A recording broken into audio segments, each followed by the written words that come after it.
conspire or to plot the murder of any individual is a serious offense. I think Kyle Taklal Singh made that very clear when he joined us last week in his commentary on the matter. So we know that conspiring to murder someone is a very serious offense. The trick in it is, of course, the intent.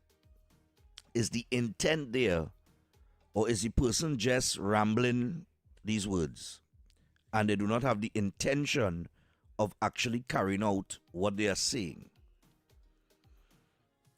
That is where the police and they come in terms of gathering evidence, whether it is from witnesses or the communication that went out or that was circulating amongst the group, that the SSA would have intercepted, and that would have triggered the whole all of the events that took place after, right? Okay. Now, let's just say that there is a communication, a thread of communication between the Hadids and whomever. Let's just say that that thread exists and the police have the thread in their possession, these messages. You're under a state of emergency, which means that some of your constitutional rights have already been suspended. It may not feel like that because we allowed freedom of movement and so on and so forth, right? We have no curfew implemented and things like that. So it's almost as if business is carrying on as usual without us really feeling the effects of being under a state of emergency. And sometimes that makes it easy to forget that you're under a state of emergency. But okay, let's just say that there was a communication where they were either having conversations or exchanging messages about killing the Prime Minister and other government ministers. And the SSA intercepts that particular communication.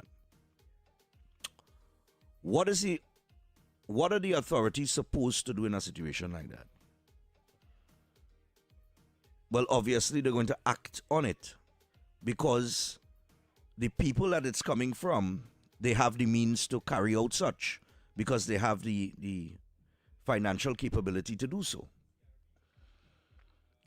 So you act, and in acting, you get your warrant and all your legal documents in order, and you search the place, and whatever you apprehend them, you take them under arrest and you carry them in for questioning.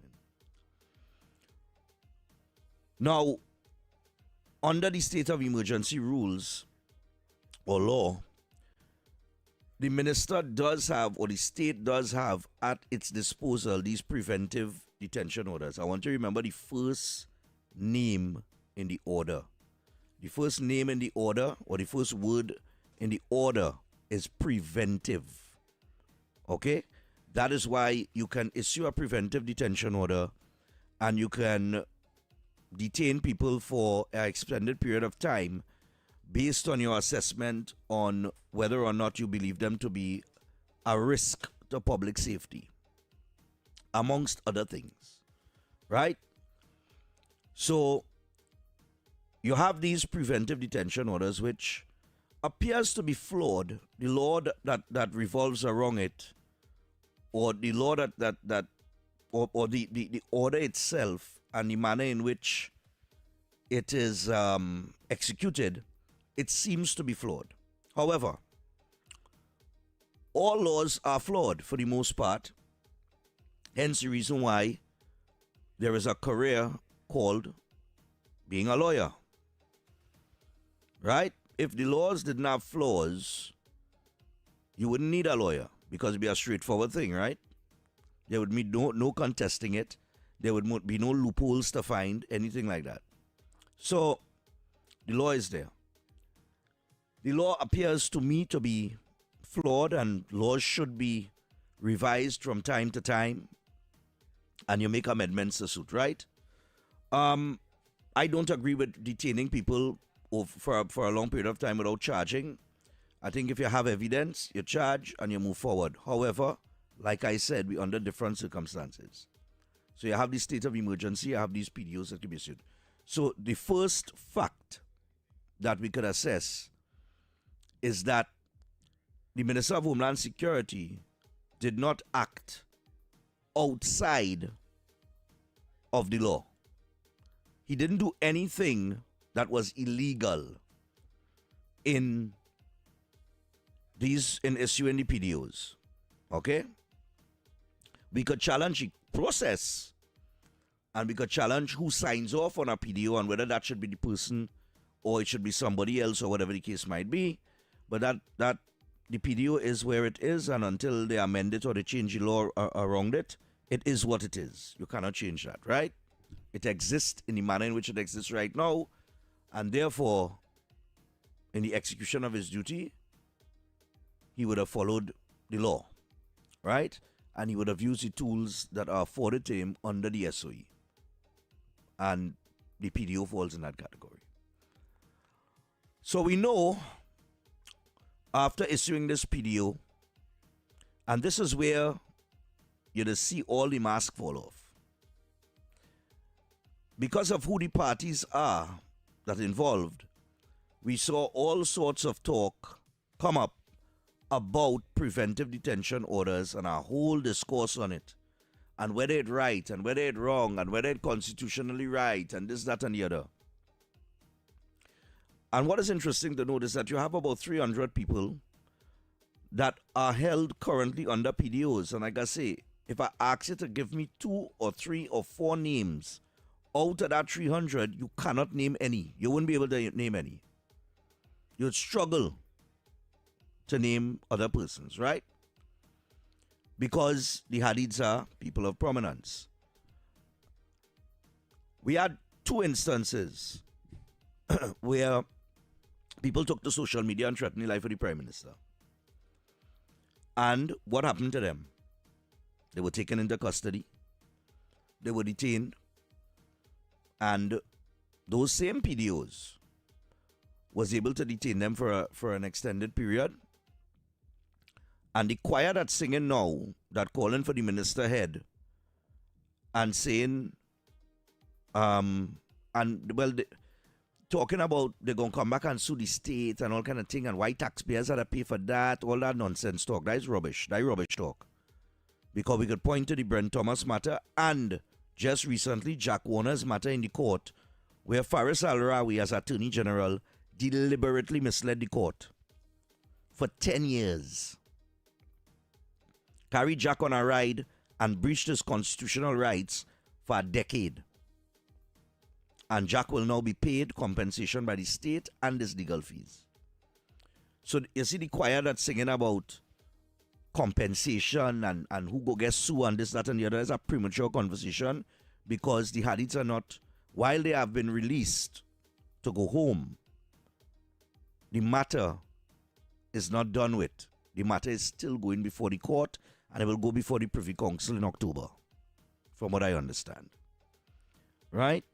But it just goes to show, the other 2 people that threatened the life of the Prime Minister were subjected to certain rules and laws and so on and so forth. And I remember John Jeremy in Parliament saying, whether he is 1%, 6, 7, 8, or 9, we come and feel the same way. And the Hadids were subjected to the same exact execution of the law as those other 2 other individuals that went to social media and threatened the life of the Prime Minister. Now, those other 2 individuals might be ordinary people without the resources. The Hadids are people with the resources. And remember, I tell you, keep in mind that the first word in a PDO is preventive. So therefore, it is used to prevent you from carrying out any action that could be dangerous to the population or whomever you might be targeting, and so on and so forth. So the simple question here is, shouldn't, or not question, but statement, shouldn't the same rules apply for everybody? That is what we've been asking for the longest while in the country. I have heard it countless occasions. Treatment for one versus treatment for the other. Now, the Hadids, unlike the others, in terms of the ordinary person, they had the money. So they have the money to launch an appeal and go to and pull the lawyers and pull a legal team together and challenge the PDOs and so on and so forth. And that is all well and good. That is within their right to do so. Nothing is wrong with that. Nothing untoward took place there either. Right? So the same way that the minister executed his duties within the law is the same way that they challenged decisions made by the state as it relates to the PDOs within the law and using their resources of which they could afford, unlike some other people that on PDOs. And they appealed, and the first appeal board that they went to, they said put them under house arrest. That was the first judgment. And then the state went back before the Court of Appeal under a different panel headed by Chief Justice Budu Singh. And they decided to stay the order, to stay the matter, and keep them detained pending an appearance before the Privy Council. And the state then approached the Privy Council for emergency sit-in. And that did not happen. So the Privy Council basically said, look, we can't deal with this as an emergency right now. It can't be dealt with until October. Now in October, the SOE would have ended. Morning, X. Morning. How you doing? Right? Because they could only detain them under the PDOs up until mid-September when the SOE ends. Mm-hmm. Right. So we'd have to release them before that Privy Council hearing anyway. Right. But I'm giving, like I said, the minister did say there was a medical report came to him 2 days ago. He looked at the medical report and he decided to revoke the PDO. But they are not in the clear because the matter is still being investigated. Right. Right. So, and people are seeing all the narratives put out there as if the revoking of the PDO, it means that the matter is over and it's ended. And they have somehow won their matter. Now, to really and truly, wherever the chips fall, they will fall, right? Whether they win the matter or not, that is dependent on the evidence that the state has to support the case. And I would like to think that the state ain't mad that John Jeremy, everybody looking at Alexander, but Yeah. Alexander would have been advised by lawyers, not so? Right. As to whether this is something to pursue or not. And I think that the Attorney General would have played a significant role in some of that advice. And I don't think John Jeremy's a madman. Right. So whatever it is that we are not privy to, it is still out there. And we will see where the matter goes. But like I say, my issue ain't with the PDO being revoked. My issue is the way that John Public, you see, we just play snake and grass in Trinidad and Tobago, you know. We just want equality. But then when people treated with equality, we just talk a different talk. Right. Because before you came in, I mentioned that we had two other people that threatened the life of the Prime Minister. Both were taken into custody, put in detention under PDOs. Mm-hmm. But the choir that beating that blowing the horn right now, Mm-hmm. they didn't state a case for the issuance of PDOs for those two individuals. Right. They stated a case for the people. I would have to presume, right? And nothing wrong with that. Everybody had a bat for the team, you know. Nobody ain't saying no. But the same energy you put behind that for the Hadids is what you should have put behind for the other two people that were held. Right. Right? This is what I'm saying. And if you want to talk about the state possibly being sued by the Hadids, which is a long way off, because they haven't won any matter yet, there is nothing to challenge yet, because they had to go through the court foot and deal with the matter first. Mm-hmm. They had to clear the name first on this conspiracy to murder allegation. And then after, if they win that, then they could make a decision on whether they want to take action against the state. Right. But my point is, if you're coming with that narrative, then you should have had the same narrative for Jack Warner. Because what Faris Al-Rabi put Jack Warner through for 10 years is despicable. And the fact that he's still practicing law is sickening, especially coming off the back of the John Bates thing. He deliberately misled the court, into believing that they had an agreement with the United States of America for the extradition of Jack Warner, and it didn't exist, That's the guy. It is what it You is. understand what I'm telling you? I saw last And night. Jack will get money from the state. So put that same energy behind that too. Well, last night I sacrificed my ears. Oh gosh, no. For PNM No. rally No. yesterday. No. Oh gosh. And I saw something boy, X. on that platform so. yesterday, and was very, very disturbing. Yeah. And the reason why it is disturbing is because, as far as I know, lawyers take an oath to be an officer of the court. That's right. They didn't put. They didn't sanction anything to do with party or allegiance to anything but the court and the law. So, when I saw Marvin Gonzalez come up, it was was strange in that he would have held up, I assume, as a copy. I am not assuming that it is real, That had to be theatrics. Is a copy. but it's a copy, and he burned it in front of everybody, It don't right? make a difference if it's a copy though. Well, it's strange, because you don't see lawyers doing those kinds of things. Yes, but Marvin Gonzalez is You an know. idiot. But it was kind of disturbing to see him do that on a public platform. What did we say yesterday? Yeah. Well, For public knowledge, you could remember? no. Okay. We say if you're heading on to Balize House, then you want more murders. Right. If you're heading on to Balize House, then you want back corruption and CPEP programs, right? Okay. If you're going on to Balize House last night, then you want gangs to get state contracts. Right. If you're heading on to Balize House, you want corruption, right? Right. So what did you expect? They just proved it. That action which he took Right. to burn the court order, whether it's a copy or not, it doesn't matter. It is the action and the message that you're sending to your following. In other words, you're saying to hell with the law. Well, which is unfortunate. It's a It's sad thing. That's supposed to be our last bastion of And then he said, great as the PNM. yeah, he look good there. He look good there at all. You feel so? He look good But the there people at in the all. crowd cheered. You only have the chain, but them know the difference. They cheered. Them know the difference. I mean, they know the difference. Nah, them know the difference. Come them, now, man, them, X, them, don't- them, don't them do that, understand the man. difference. Don't do with that. Them understand the difference. I'm telling you. He basically said, to hell with the law. Upon that. As an officer of the court. And he's an officer of the court. And the law association wouldn't say nothing about that, eh? He has served in every the executive, the legislative, and the other part is the judiciary. Right. Judiciary. He has served in every aspect of the law. Well, And he yeah. did that last night.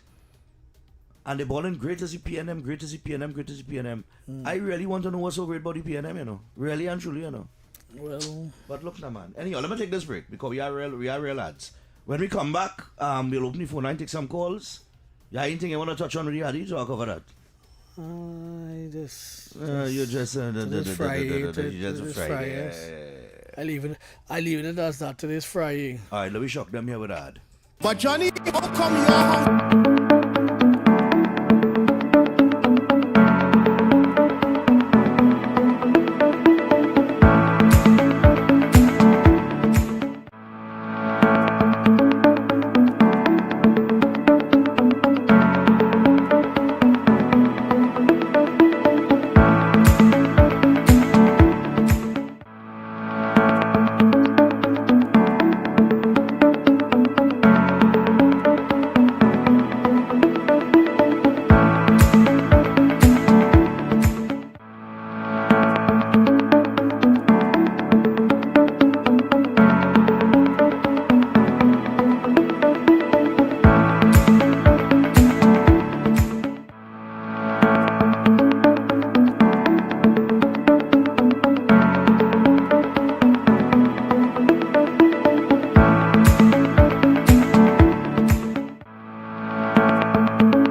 lines. Let's touch base with you guys here. What's going on now? 6224911. That is 6224911 or 3944911. We're gonna take some calls. We're gonna stop in 5 minutes to make sure and give it that Blue Waters check. Because we got the last 15 in this hour for Blue Waters. Yeah, man, with some energy. We got it. We have to ramp up the energy. God, my throat and I mess this morning. Why? What going on? Good morning, gentlemen, and good morning to your listeners.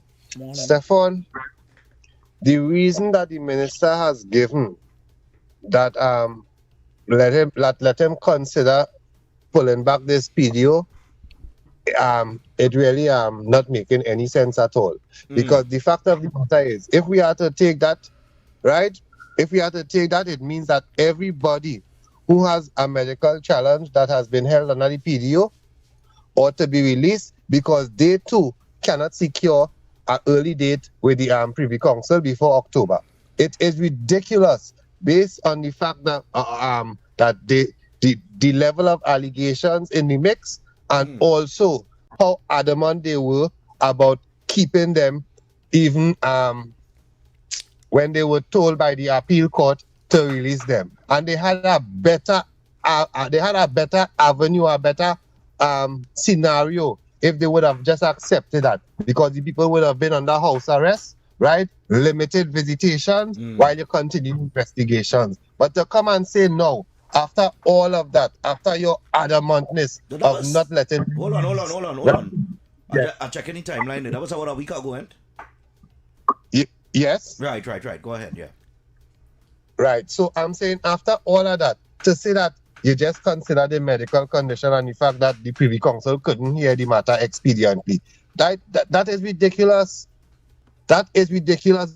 Better you say here what's going on and tell them it are other people that have medical challenges, right? We will see how best we could facilitate that, but we still holding you under the PDO, right? But to say that the medical, along with not being able to secure our early date at the Privy Council, it just not making any sense at all. But that is what you get when you have every MP up inside a ministry.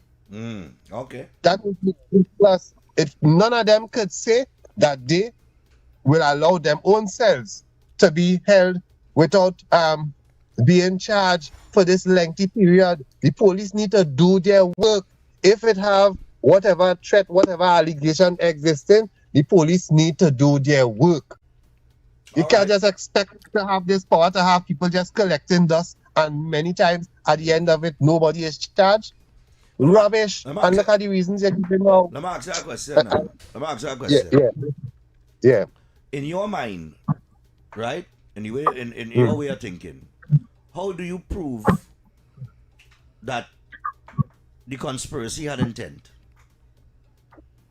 How do I prove that it has intent? Yeah, just asking you. Mensria. No.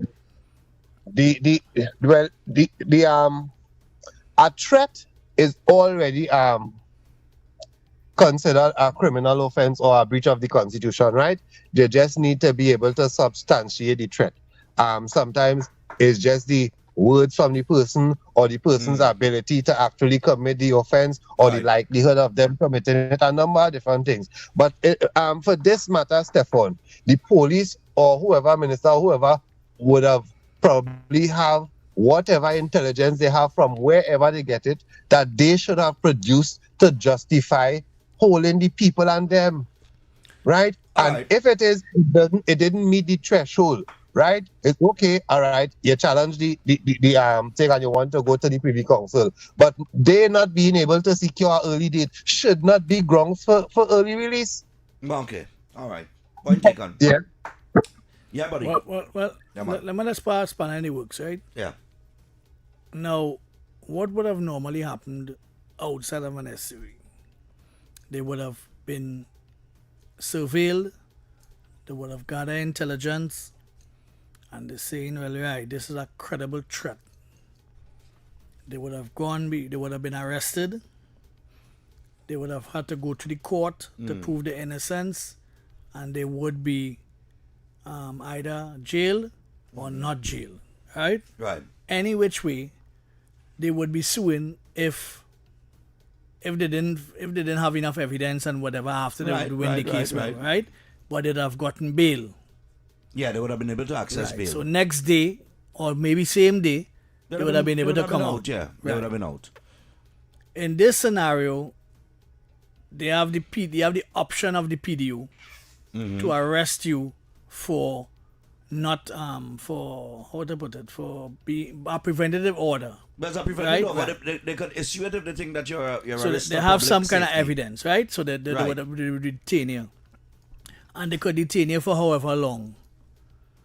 Why the TTPS did not charge the couple even after the revocation of the PDU? All right, hold that out there. Let me just get in this word from Blue Waters. Stamina energy. Rise to the occasion. Energy starts here.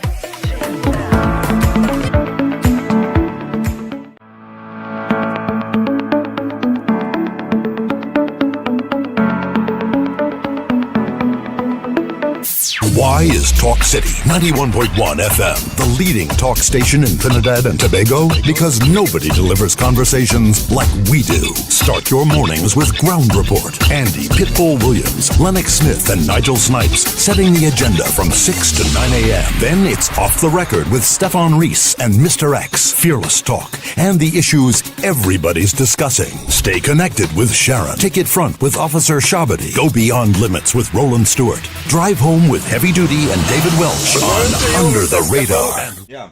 And Mr. X. Morning to you. Yeah. This thing, what people only get into, I find we does interfere with things too much, boy. You know, when you're outside in real thing, it's a different thing, you know. Let me tell you something, Mr. Stephan. I had a partner, right? Living right by me.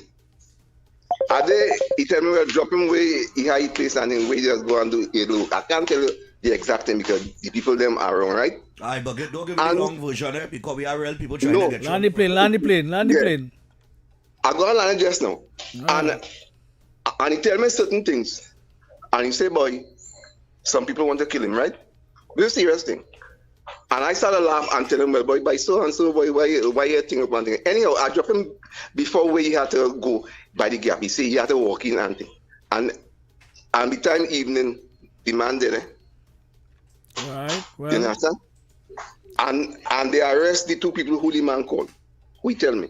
Right? I just gave a shot. Right. And you know, they put me in the station to give as you drive some kind of evidence. Right? Because I came and thing.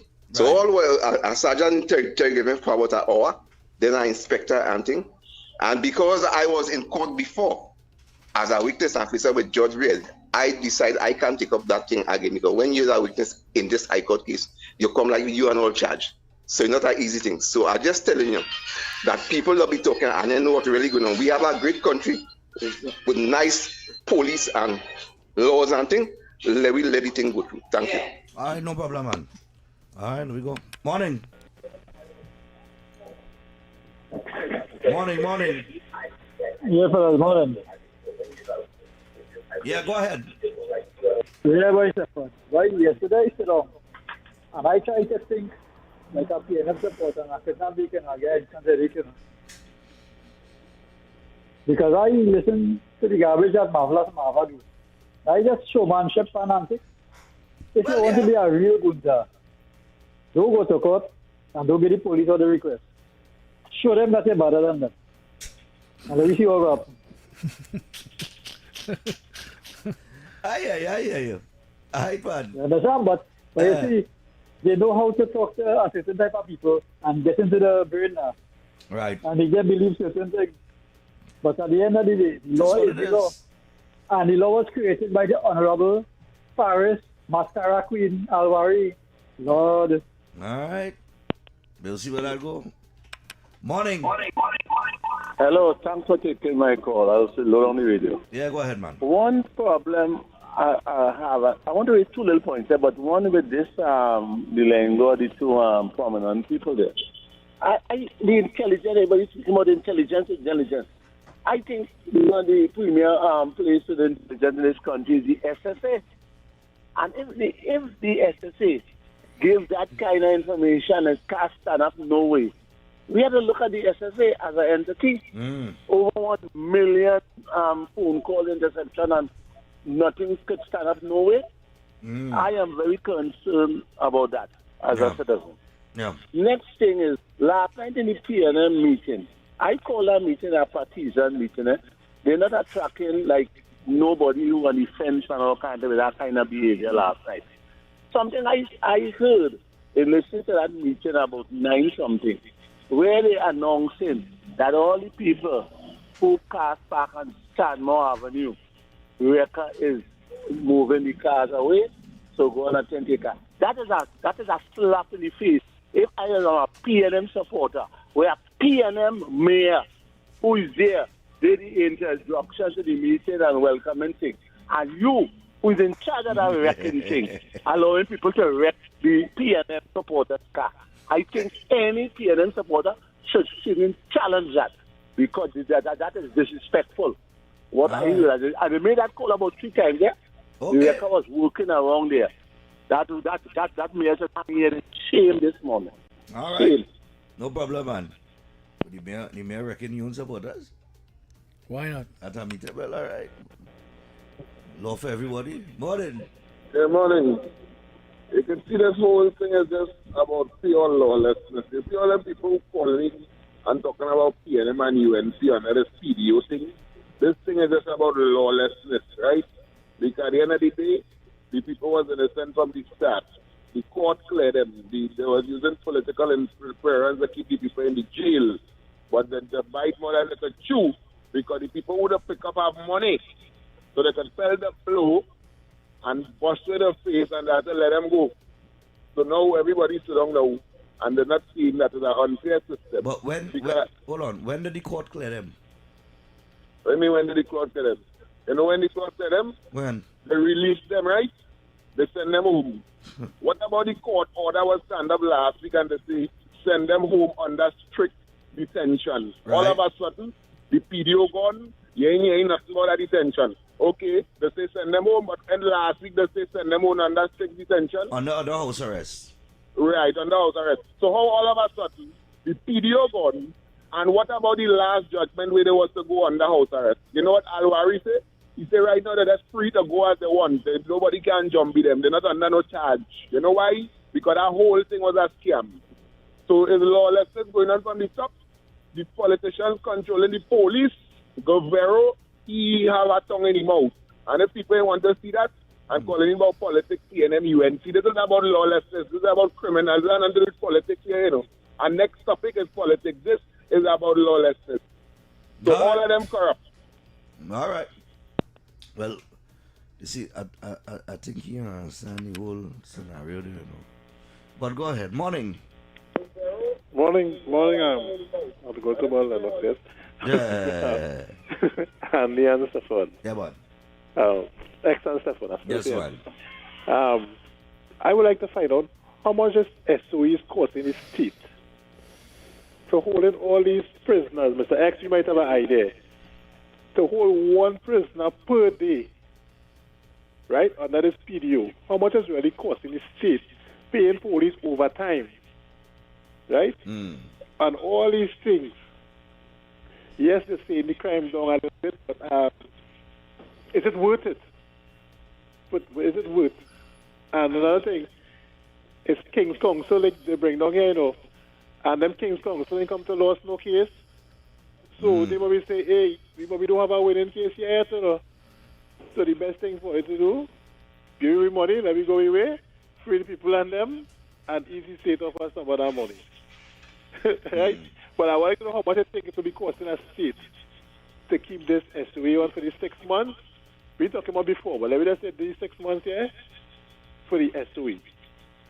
Thanks. All right. Go again. Morning.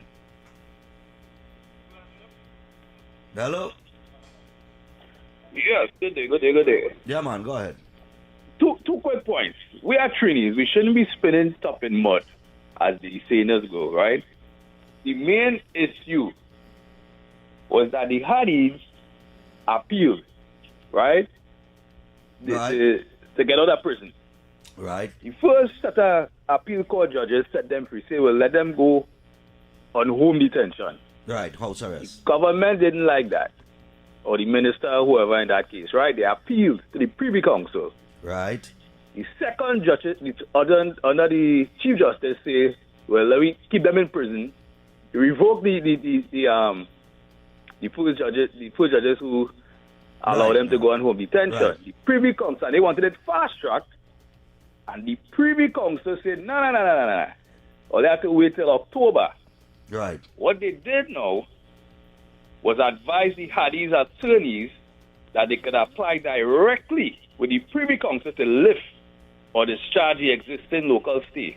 That way now, they'll let them go back home based on the first judge's recommendation. Right.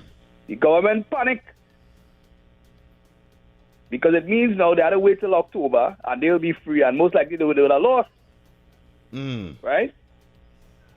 So everybody asking why they do it for it right there. They didn't get a fast track. The Hadis now come like they win because they appeal to the Privy Council that might have sent them back home, and then October have argument. Now what if they lost October now? Well, that is well, we waiting to see what is going to happen in October. And one more quick point, Stephan. I think our PDO could be unfair. It could be both beneficial and unfair at the same time. Because all it takes for a minister is just to sign a document and say, detain this person. Right? So it could be dangerous as well. Right. Thank you. No problem. Morning. Hello, good morning, gentlemen. Morning, man. I just want to highlight a situation we have here on South Key, right on the side of the HEC building, where raw faces with toilet paper coming and flowing into the drain right next to the taxi stand. It's been weeks now, and HEC they're doing nothing about it. No, and then that has been going on. The drain, but it keeps coming like something. Yes, but that has been going on since 2 years now in the Port of Spain City. All on Independence Square, all on South Key, all on St. Vincent Street, all on a couple of them, well, one up on Charlotte Street, I think it was, and one up on Park Street. But I sickness there, boy. Well, that has been happening for quite a while. I don't know what is the problem that they're trying to fix, but I don't know. They have not been able to get on top of it just yet. But raw sewage has been coming out of those areas for quite a while, over 2 years or more. This one particularly coming out from HDC, you know, it have a red side door. It have been going on all through town. All through town has been having that problem of those manholes and different places have been coming up with those things. And I don't know what is the fix for it. But you know, Alan could answer that question for you. He'll be able to tell you what's going on because he's in charge of the corporation there. Yeah. All right, gentlemen. All right, man. Thanks a lot. All right, we got to take the break and get to the 10 o'clock news. We will continue with your phone calls in the second hour. Protect yourself from electric shock or death before conducting repairs close to overhead lines or the point of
Alright, so we're back. I was struggling my voice boy, ex-boy. Oh God. Oh God, talk now. A little music there from Shalon Bailey. Shadow Sun. That is actually one of my favorite, a favorite song of mine, you know. Shalon Bailey with that tune. That tune real hard, you know. Yeah. That is how dread it is in Trinidad music industry, you know. That tune real hard, you know. Anyway. Well, it doesn't get a place at the seat of the table. You know, there you go. We go back to the phone line. We are the people this morning. Hello, good morning. Good morning, gentlemen. Good morning, gentlemen. Go ahead. I'm not acquainted. I'm not acquainted with the law so much, but I am confused that under the state of emergency, and the protective to the police have authority to search, question, rob, or what unlawful thing taking place, and the police, they can even come in your house without a warrant or without permission. according to the state of emergency. So why it is hurried, with hurried, if he was arrested under the state of emergency, basically the police have the right for questioning or be changed for a period of time before release. Because it's very country. I don't know, maybe political enlightenment. This right that the police have, if they arrested Hadid and they changed him, I don't know how long detention should be held for. But now that he's released, because other people are detained, the same way Hadid detained. Right. And we'd like to know, I'd like to know in like manner. I'd like to know if the right they had is again because it's difficult for Harry to sue because under the state of emergency, the directive is taken to Harry. Why it's confusing, why it's troublesome, and the police have the right to detain, arrest, or search. All right. And thank you, gentlemen. Yeah, man. This thing easy to understand. Explain that one. I don't know why it's so hard to understand for the people, right? They have a provision for the Constitution to issue what is called an SOE, which suspend some of your rights in order to get something under control in your country, right? Right. And under that SOE, there is also the provision for a PDO, which allows the government. Okay, the government came in at a real precarious time. Men were shooting people like it's the wild, wild west, all over Trinidad and Tobago, all over. Down to Pinal and Saparia and Bagpaw and all them places you're seeing people committing acts of crime. Now, I always say that a detective who worth his salt knows everybody in their district who is committing crime.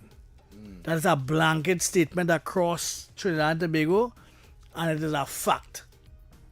Right? A man could now shoot a man or now rob a man and see a man running out from the scene wherever via CCTV. And first time detective good, they could tell you who it is. Just by the way the persons walk. Right. Right? Because that's part of the job, right? Being a detective. To being able to be detect. Right? Mm-hmm. So you know all the check frauders, you know all the people who housebreaking implements, you know all the pipers in the area, you know where the blocks are in the area. Right. And don't tell me you don't know, you know where all the blocks are in the area, unless it's now startup. Right? You know who are the kingpins in the area, you know who are the shooters in the area, because in every gang, they most of the time they have about 3 or 4 shooters. For the most. In every gang in the country. Right? It's the same people doing the shooting right through. Unless it's an initiation of some sort or whatever. So these people know who they are. Right? And the police is not mad. But they got an opportunity to clear up the scene, at least to how to point, boy, to clear the cobweb in front of your eye a little bit and get to the back of the cobweb. Right? And in order to do that, they issue an SOE, and the SOE allows the police more powers than they normally have. Right? Right. So the detectives know all who the shooters, all whatever, right? So them 500 people that they have under PDOs right now are people that the detectives of the respective divisions have things on them. They know all who the shooters, all who rideshare robbery, how much people conspiring to do that, everything they know. So they would have said, here, what's going on? This is the intelligence we have. Right? And these are the people that we need to pick up. Right. And the provision of law is a PDO. Right? It's one that allows you time to build evidence while the person is in custody. Mm-hmm. Right? It's nothing untoward or anything that they can't do. It is a provision in law. It right? is perfectly legal. It's perfectly legal, right? My problem is that when you pick up people and you have evidence, charge them at different times. You know, you can take your time and charge them under the SOE because you have about 3 months in order to do that, to clean up the tongue.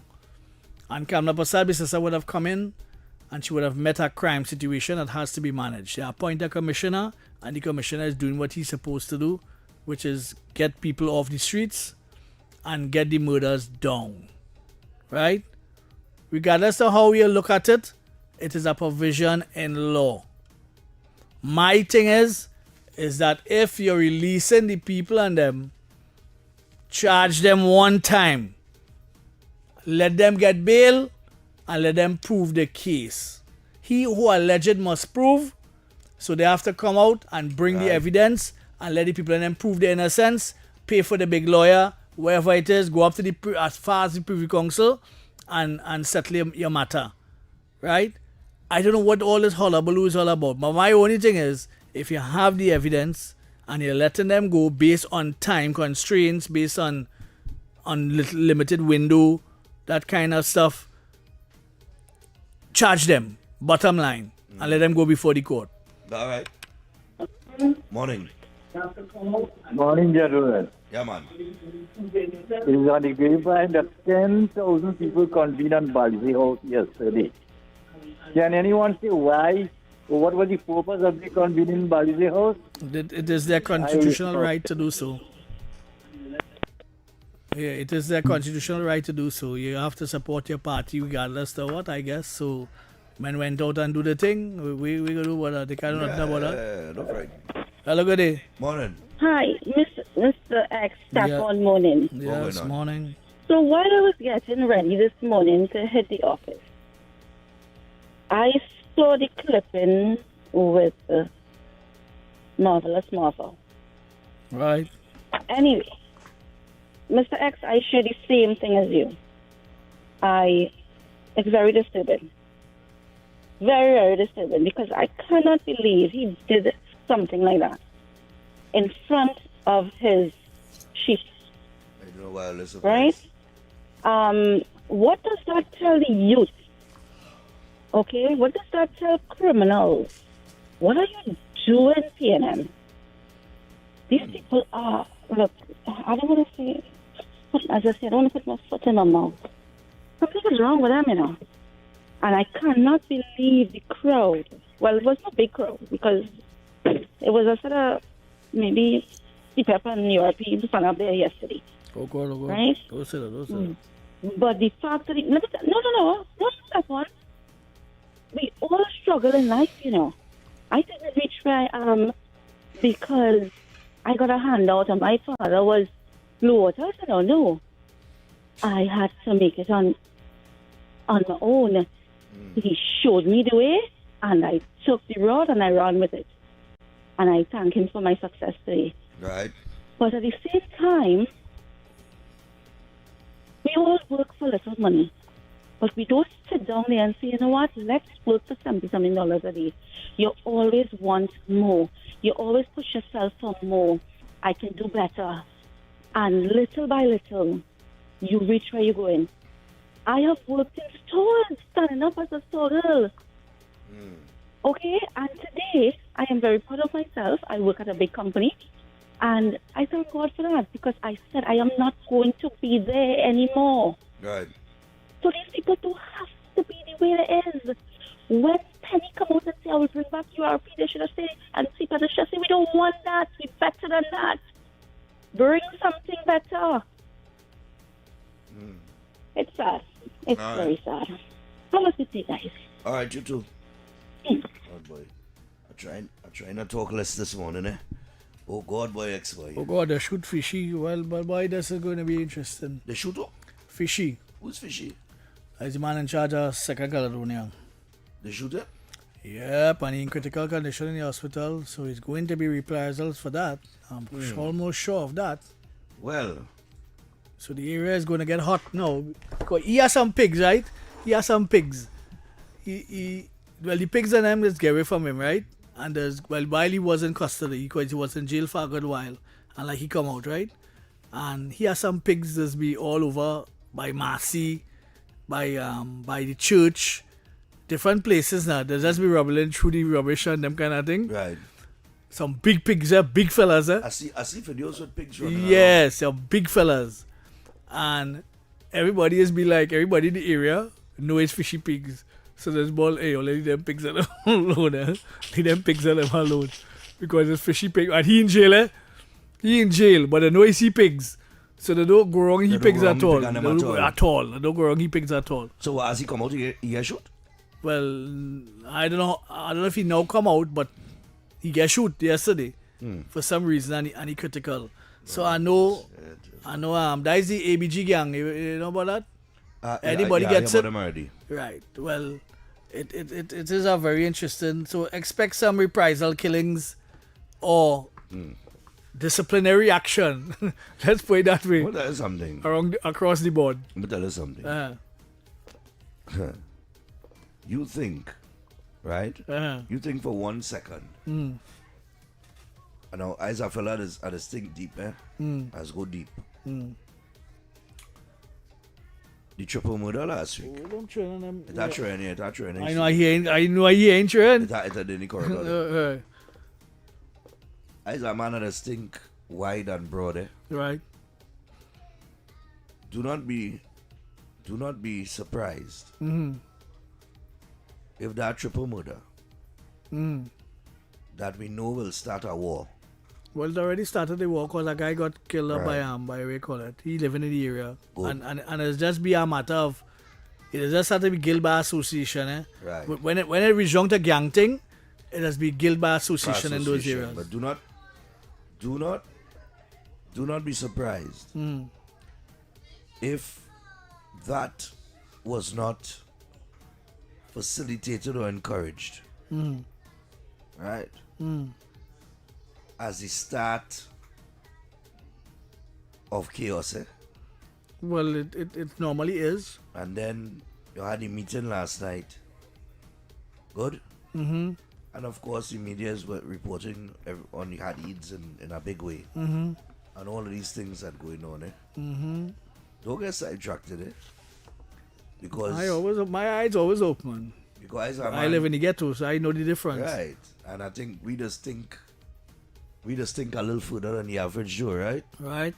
You know what I mean? Like somebody asked me this morning, said, but Stephan, this thing with the Hadids had to start from somewhere. Right. And I said, well, listen, I don't want to speculate. But if I'm following the story, right? I'm following the story. And in following the story, I say, if I wanted to speculate, I could paint a scenario for you. Right. I could paint a scenario where... There's several different scenarios there. Right. But I could paint one where your land lease get revoked. Right. You get vexed. Mm-hmm. And you start talking out of time and talk. Right. And you get intercepted. It didn't say you didn't say you was meaning to do it. Right. But you could have trip off and say, what? They revoked the land. Because remember, Camille signed off on that 3 days before election. Mm-hmm. So I could sit down here and I could connect all the dots because you're following the story and you read anything. Right. And in a scenario like that, I could see somebody getting vexed and making all kind of statement. Right. It's whether or not you had the intention to carry it through. Or whether or not you have actus reus and rem rea of the whole crime too. Right. And then intent and knowledge. Somebody asked about the SSA, right? Mm-hmm. If the SSA now intercepted that information or that communication. Yeah, well, how and why? Huh? How and why? How they intercept it? How and why? How and why? Mm-hmm. If you intercepting communication, WhatsApp is one of the hardest things to encrypt, unencrypt. Right. Right? How and why are you going into the realm of they doing something like that? What intelligence would have led you to that? I don't know. Precisely. I don't know. Because it's not as if we just surveilling people just so. And most times, if it's surveilling people, you have to get a court order. Right. Right? So it's not as if it's just so you're just going through people, private records, and it may be a phone conversation, you may be tapping, but you can't tap WhatsApp. So you can't get no transcript from WhatsApp. You can get some from somebody's phone. Right. If you pick their phone and they seeing the information. But like to tap into that is not something that you normally do in the normal course of business. That's interesting. So you can't get into somebody WhatsApp like that because it is encrypted.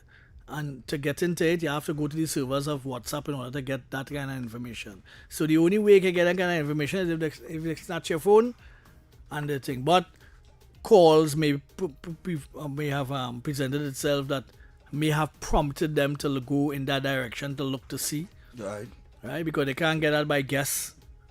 No, you can't get that by guess. And them is not the only Syrian in the country. Syrian Lebanese in the country. Right. You know what I mean? So you going and looking at the Syrian, and so I don't know what prompted it, but something prompted it. Something prompted. So it is what it is. And yeah. And they have a tie in between them and some relatives. Right, about who would have said whatever the case may be, and tied it into the conversation. So you would have gotten actors rears and men rear, which is enough to hold you on. But to go forward, you have to build a case. You have to do your work. Correct. As we've been talking about all the time, you have to do your work. It's not a case of just going and hold people just so, and claiming certain things just so. But if you have the communication, what is there to prove after that? Well, you don't have the actual act because you didn't carry out any act, right?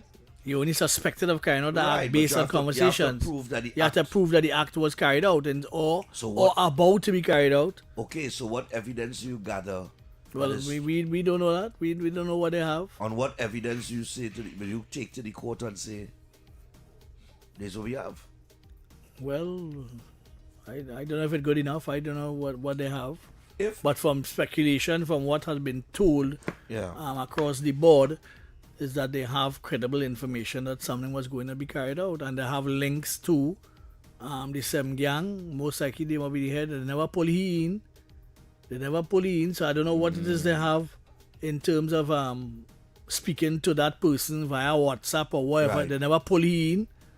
All right, let's take a little pause here. We got the NLCB play with draw 10:30. We'll be back. We'll get back to the phone lines when we come back from the draw. Don't go anywhere. Off the record continues after this. Lotteries Control Board. Good luck.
Why is Talk City 91.1 FM the leading talk station in Trinidad and Tobago? Because nobody delivers conversations like we do. Start your mornings with Ground Report. Andy Pitbull Williams, Lennox Smith, and Nigel Snipes setting the agenda from 6 to 9 a.m. Then it's Off the Record with Stephan and Mr X. Fearless talk and the issues everybody's discussing. Stay connected with Sharon. Take it front with Officer Shabadi. Go beyond limits with Roland Stewart. Drive home with Heavy Duty and David Welch on Under the Radar. And wrap up your day with Kingsley and OB on The Wrap Up. Real talk, real people, real Trinidad and Tobago. Listen live on Talk City 91.1 FM and follow us on social media, Facebook, Instagram, and YouTube. Talk City 91.1 FM, the #1 talk station in Trinidad and Tobago.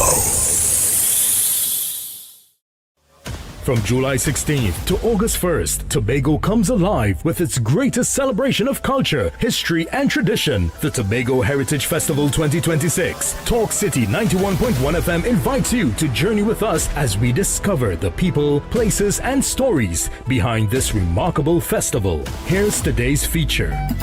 The Tobago Heritage Festival is much more than a series of cultural shows. It is Tobago's largest annual celebration of history, traditions, and community spirit. Created in the mid-1980s to preserve the island's unique customs, the festival brings Tobago's past to life through music, dance, storytelling, food, and folklore. Unlike many festivals that take place in one location, the Tobago Heritage Festival spreads across villages throughout the island. Each community proudly presents its own traditions, giving visitors an authentic look at Tobagonian life and culture. This year's festival runs from July 16th to August 1st, 2026, celebrating the importance of community, togetherness, and cultural identity. The Tobago Heritage Festival 2026, keeping Tobago's rich heritage alive for future generations. Tobago Heritage Festival 2026. Let we tell the whole story.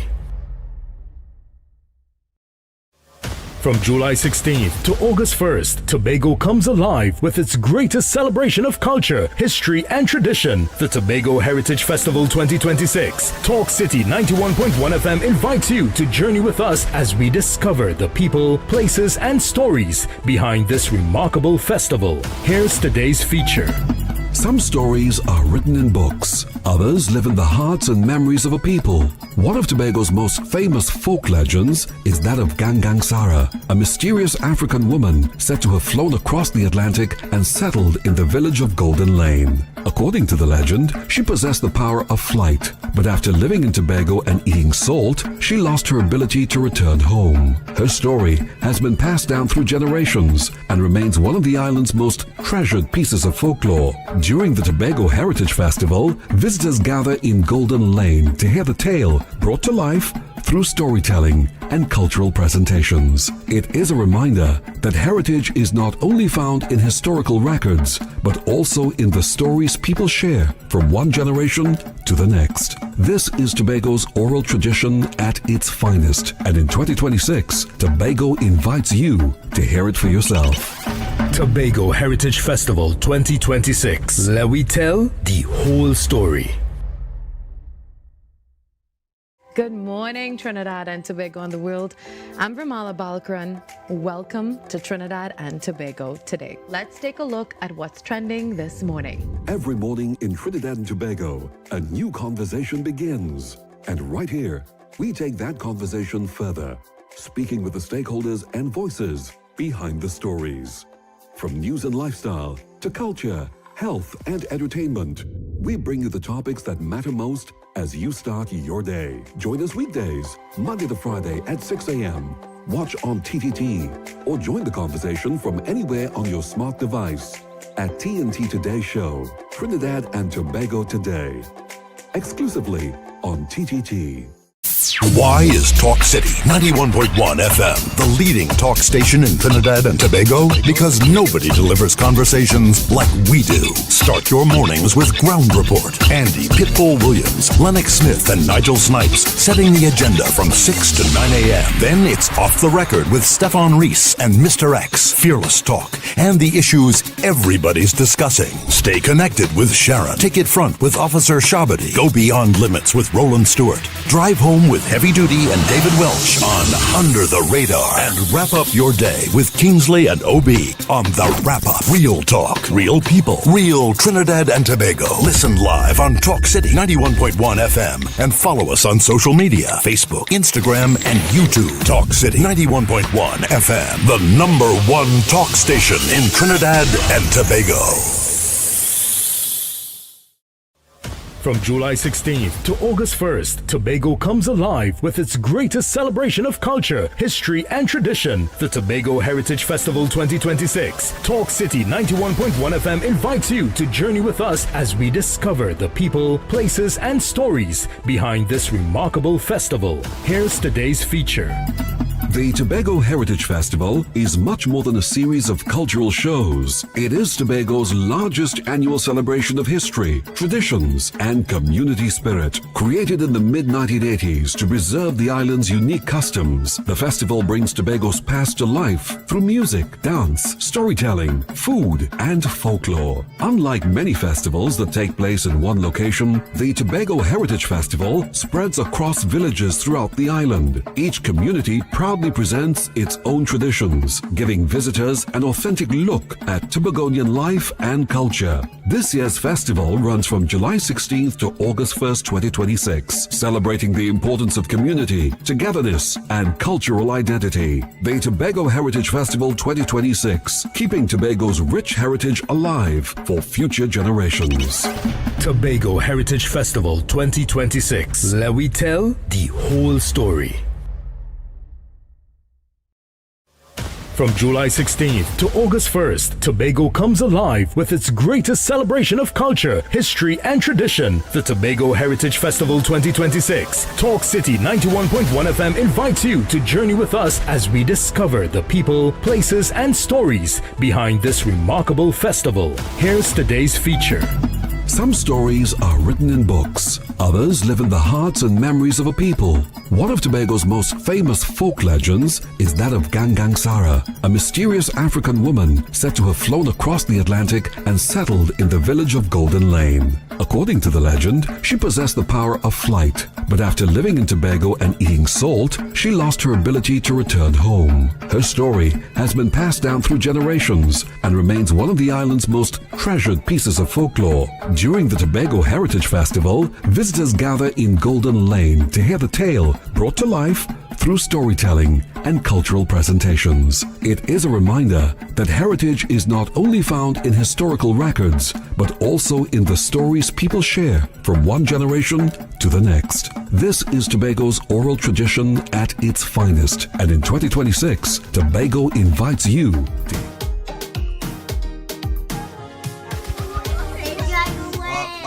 All right. So we're back on Talk City here. It is Friday morning, and we're just about we're coming up about 18 minutes away from the hour of 11 o'clock. And if you're hearing some kids, in the background, we have a whole bunch of children here with us from the Jolly Sprout Academy. Yes. All right. Well, I want to say good morning. Say good morning. Good morning. All right. How are we talking about, man? What are we talking about? Nice one. Yeah, man.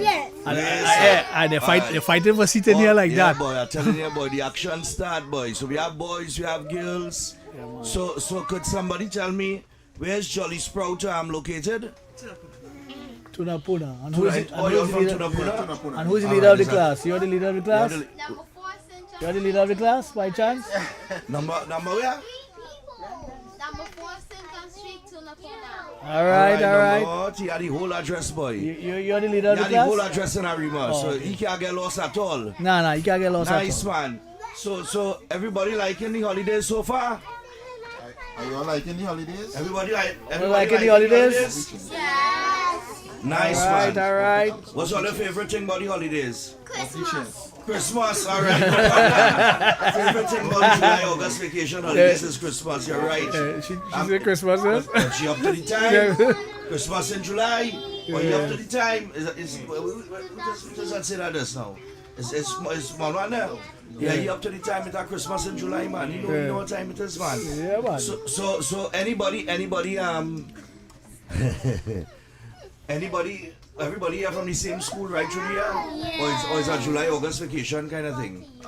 Mostly everyone would be from the school. We have a couple of kids that partake in camp as well. All right, nice one. This is a camp then? Yeah, this is a camp. This is the camp, all right. So what have you all been doing in camp? What have you all did in camp? Gymnastics. You're doing gymnastics? Who the gymnastics guy is? Football, gymnastics, football, what else? Swimming, all right.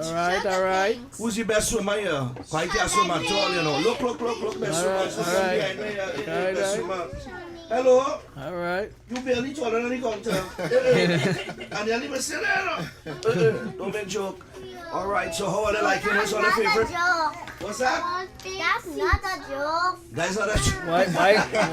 Why not a joke? That is not a joke. But Danielle, she's so tiny. Yeah, so guys. Guys, what's your favorite? Plenty of them, you know. How much of them you have in here? About 100? All right, 28. Only 28. I'm going to say 100. So, hello, but Mr. Talkative. Mr. Talkative, the quick to answer, you know. What's your favorite thing about school? You have no answer for that one, boy.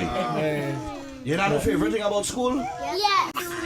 Gymnastics. Oh, you real into gymnastics. You into gymnastics, whether it's July, August, whether it's right through the year. Yeah. And let me hear you. Flying?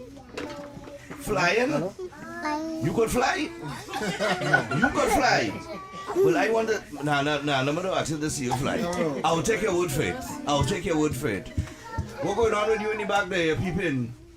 What happened? Yeah, nothing? So wait. Look, this young lady here. Nice one. So where are you from?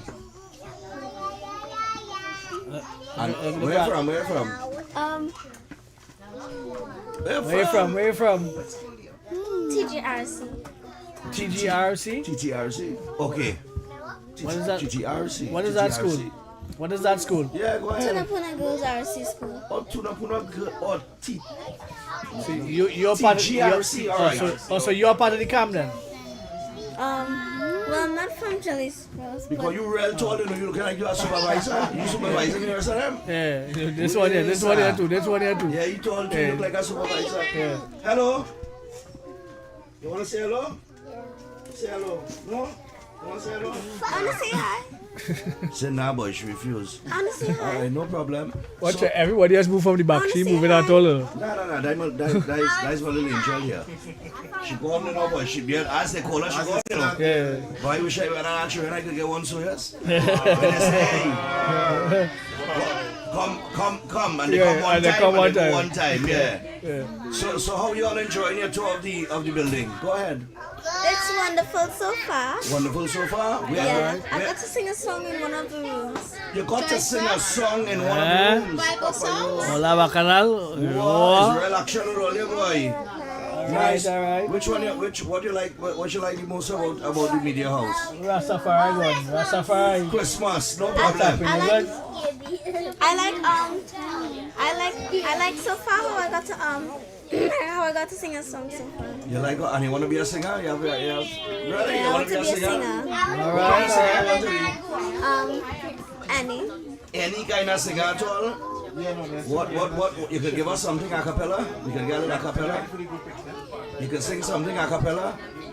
2-3 lines? Huh? You can sing something a cappella without music. Just you singing alone. You can sing on the mic like that. Let me hear a note. Let me get a note. Let me see if you have, let me see you have it. What can I sing? Let's sing into the mic.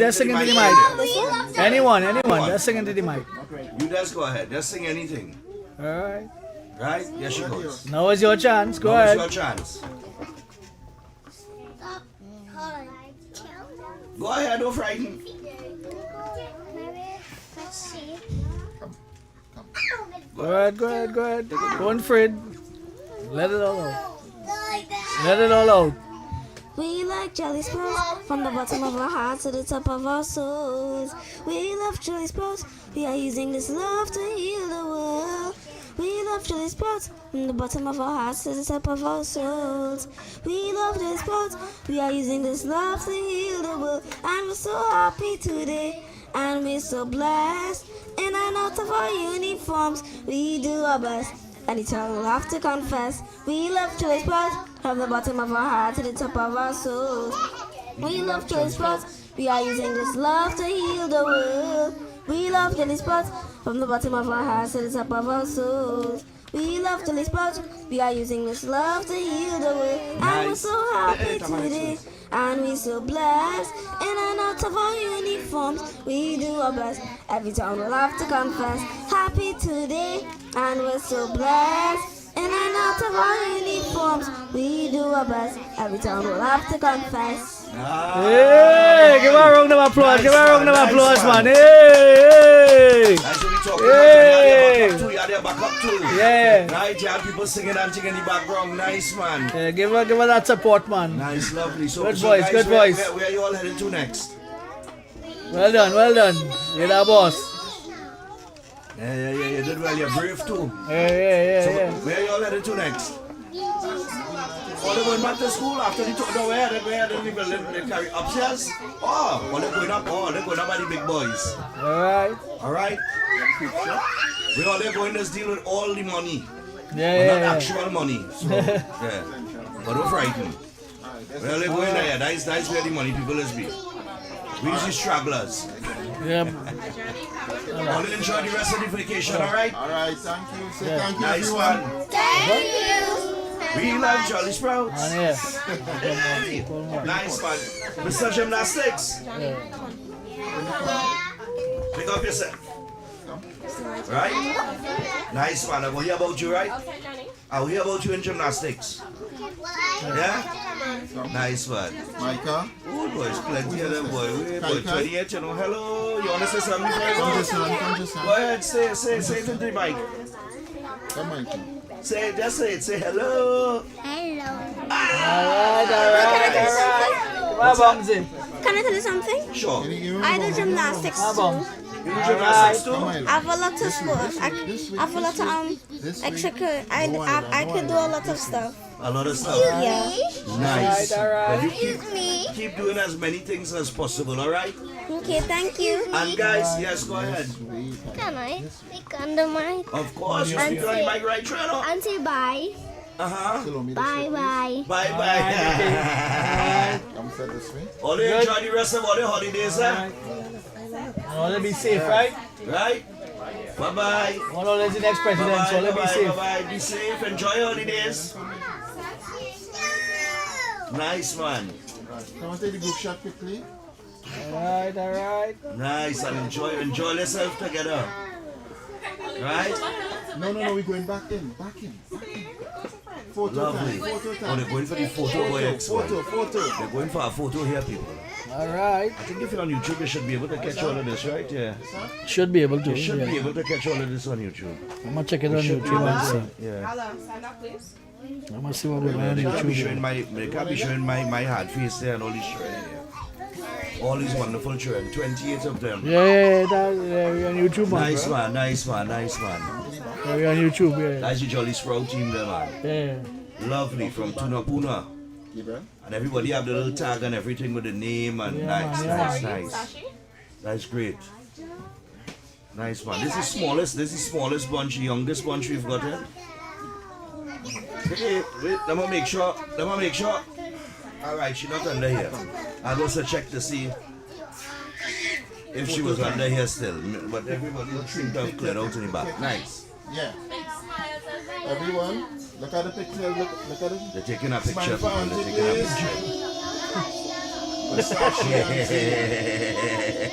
Versace.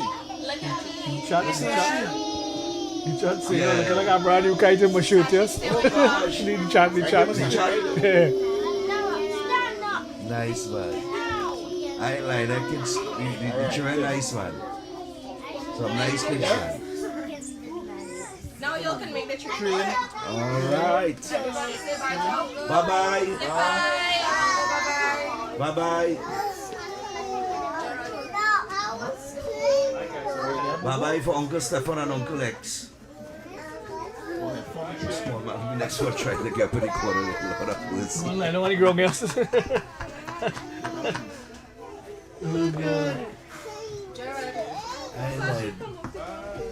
When you're young and nice, yes. All in the best years of all your life. No bills, no bills. I'm telling you, no bills, not one bill. You understand? Not one bill. Alright, guys. Hey, I lied. Little do they know, they're in the best years of their life. No bills to pay. Ooh, whoosh. That was a little session there. We went to the break and the managers and they said and engineering, they said, oh, there's some time for some children. Of course, man. But I went and I walked down the corridor and I come back now and I see but wait, nice all these children, 28 of them, you know. But nice kids. Big up the Jolly Sprout. The whole I hear them coming here and the door closed. Big up the whole Jolly Sprout team. And you know what I mean, that is good July, August vacation vibes, man. You know what I mean? So they come into the radio station, the city station. A lot of them brave too, boy. You know what I mean?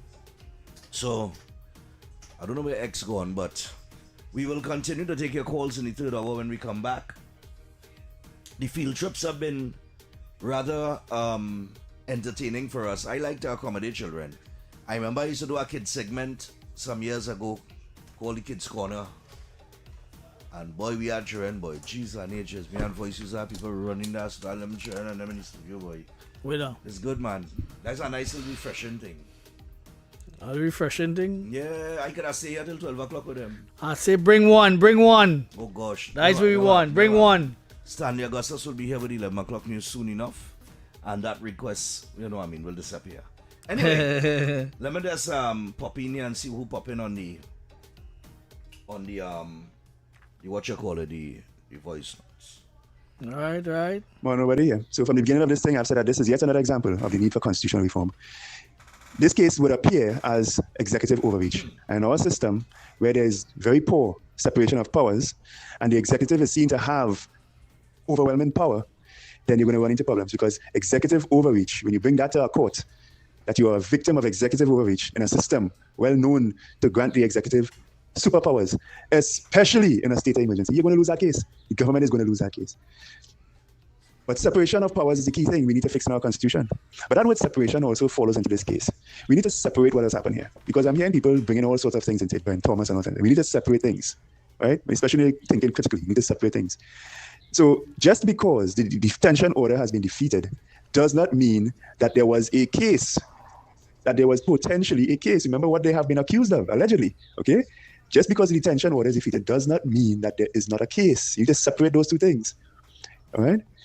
This thing still is going to continue, okay? And we need to bear that in mind, because when you see what is about to happen next, you need to recognize that some people are going to believe that the case is over. No, it is not, all right? And a caller was brilliant. He demonstrated, right, that he understood that this is a strategic retreat, I think, all right? You're up against a wall. You don't have enough right now, so you have to back down. Not necessarily against the case, you know. You just don't have enough to sustain the detention order. The case is separate from the detention order, all right? So keep that in mind. So I'm sure that the Attorney General and the police and whoever else is involved are going to come at it from another angle, all right? They may need to gather some more evidence that can cause an arrest, all right? So again, this is not over. But make no mistake, what defeated the tool of the detention order, the state using the tool of the detention order, is that you get enough lawyers, the good right kind of lawyers, to present a case that you are a victim of executive overreach in a governance system that grants too much powers to the executive branch of government, then you're going to win. That is what happened here. The Constitution worked against this current state in its attempt to detect a potential crime. It's all about perception. Right? The problem is executive overreach. We need to fix executive overreach. And you have to do that in the Constitution. And this government, I hope, will use this case as yet another example of the need for constitutional reform. But there again, so besides the constitutional questions that this thing bring up, and yes, there needs constitutional reform, and I hope this government uses this example, this case, as just another example for the need for constitutional reform, because how it can trip you up, right? This perception that is real, that there's too much executive power in our system, all right? Someone can use that as a weapon against the state, right? That ain't going away. But let's look at the case, the actual merits and demerits of the case. The case will continue because there was the detection of some threat. It's just that, was there enough evidence to present a court case, to arrest and try in court? Almost certainly not. This is why a state of emergency PDO was used instead, right? Which has a lower bar, right?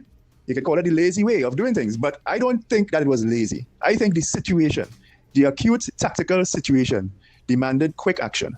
That the time and energy that building a proper case for an arrest and taking this thing to court just didn't allow for. You needed to act now. I think that's what happened. Behind the scenes, I think the state felt they need to act immediately for a number of reasons, besides the actual threat. I think that, you see, in situations like these, you can turn somebody a state witness, right? If you catch one, you can turn them, and they can become a state witness. If that is true, allegedly, we're speculating here, right? If that is true, then this government, the states, the police, everybody else needs to ensure that the Hadids are protected while they are out here in the wild again. Okay? You need to make sure that they are protected. Because if what is stated in the case, allegedly, of people planning to assassinate government ministers and so on, because this government is clearly dismantling illicit trades and illicit and corrupt things that have been happening in our country for a very long time, if indeed there are such people involved in all of this, then such people, especially internationally, are not beyond cleaning up messes. The Hadids are a mess, okay? They can potentially turn state witnesses. So we have a very poor record in this country regarding state witnesses and cases collapsing because of it. We need to protect the Hadids at all costs, strange as it may sound. But again, so this thing is so big and broad. It's a very curious thing. And hold on. All right, hold on there. I gotta get to the 11 o'clock news. Right? We gotta get to the 11 o'clock. I'll put the team live. Well, Stanley has come and read it normally also. Yeah, but Stanley there these days. He in there? I don't know if he's there, but he's not in here. I don't know if he's out there, but he's not in here. And we have nothing over there. So Stanley like he just lose track of the time or something odd. Alright, we gotta get to the 11 o'clock news, alright? But some interesting points raised by nobody there. As a matter, the drama continues. The soap opera that is Trinidad and Tobago, it never ends. They didn't bring no news. They bring no news? Alright, but let me take something on the top here. Alright, so we're gonna get into the third hour. It's off the record, brought to you through the kind compliments of TNTech. 80 years of power, past, present, and future, of course. And as we proceed, I want to remind you guys as well that you could dive into Java with a Samsung handset for just $129 on a Digicel My Choice plan. Get 40 gigabytes, a Samsung A06 or A07 for just $129 plus weekly chances to win only with Digicel Postpaid. More data, more Java, more wins. Visit your nearest Digicel store and sign up today. So we take a little pause for a cause, and when we come back, we'll get back to the phone lines and the voice notes and everything else.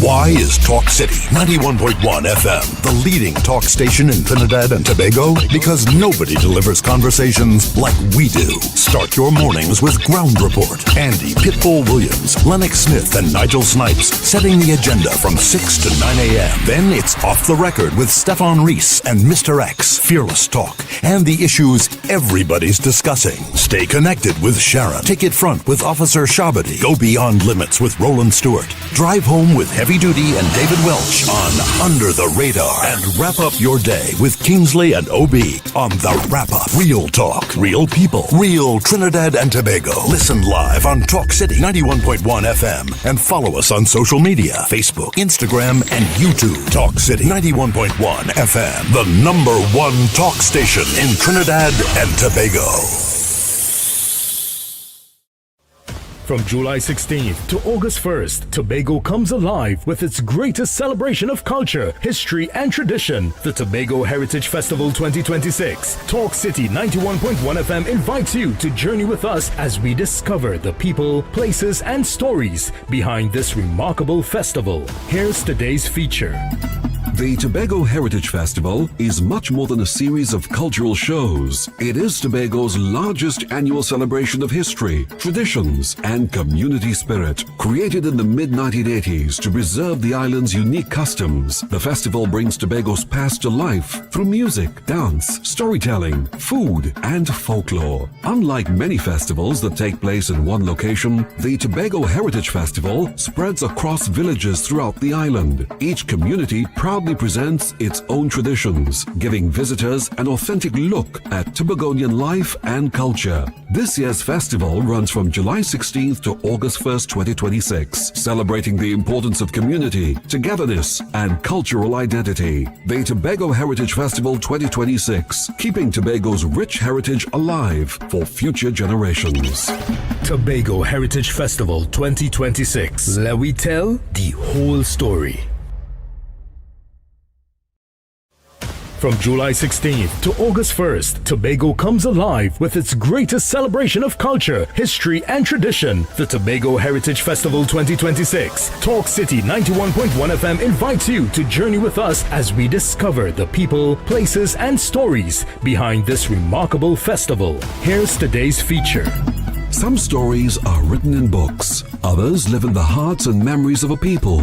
One of Tobago's most famous folk legends is that of Gangang Sarah, a mysterious African woman said to have flown across the Atlantic and settled in the village of Golden Lane. According to the legend, she possessed the power of flight, but after living in Tobago and eating salt, she lost her ability to return home. Her story has been passed down through generations and remains one of the island's most treasured pieces of folklore. During the Tobago Heritage Festival, visitors gather in Golden Lane to hear the tale brought to life through storytelling and cultural presentations. It is a reminder that heritage is not only found in historical records, but also in the stories people share from one generation.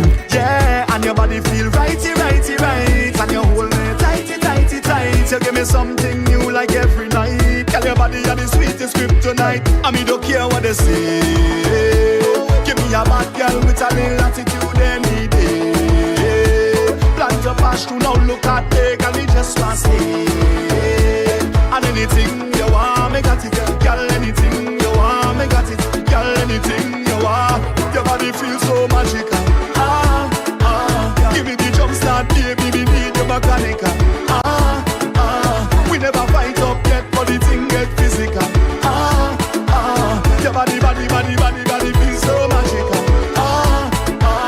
Girl, I say, body wet like the ocean, me a the Coast Guard. Show up in front your door like me a the postman. Picture no need no filter, they on Instagram. Girl, your body natural every time you post one. You was far from my heart, now you are the close one. Girl, it just goes to show that you are the chosen. Girl, you make me want sing Sister Nancy song. When you move your waistline, me say what a bam bam. And me don't care what they say. Give me a bad girl with a little attitude any day.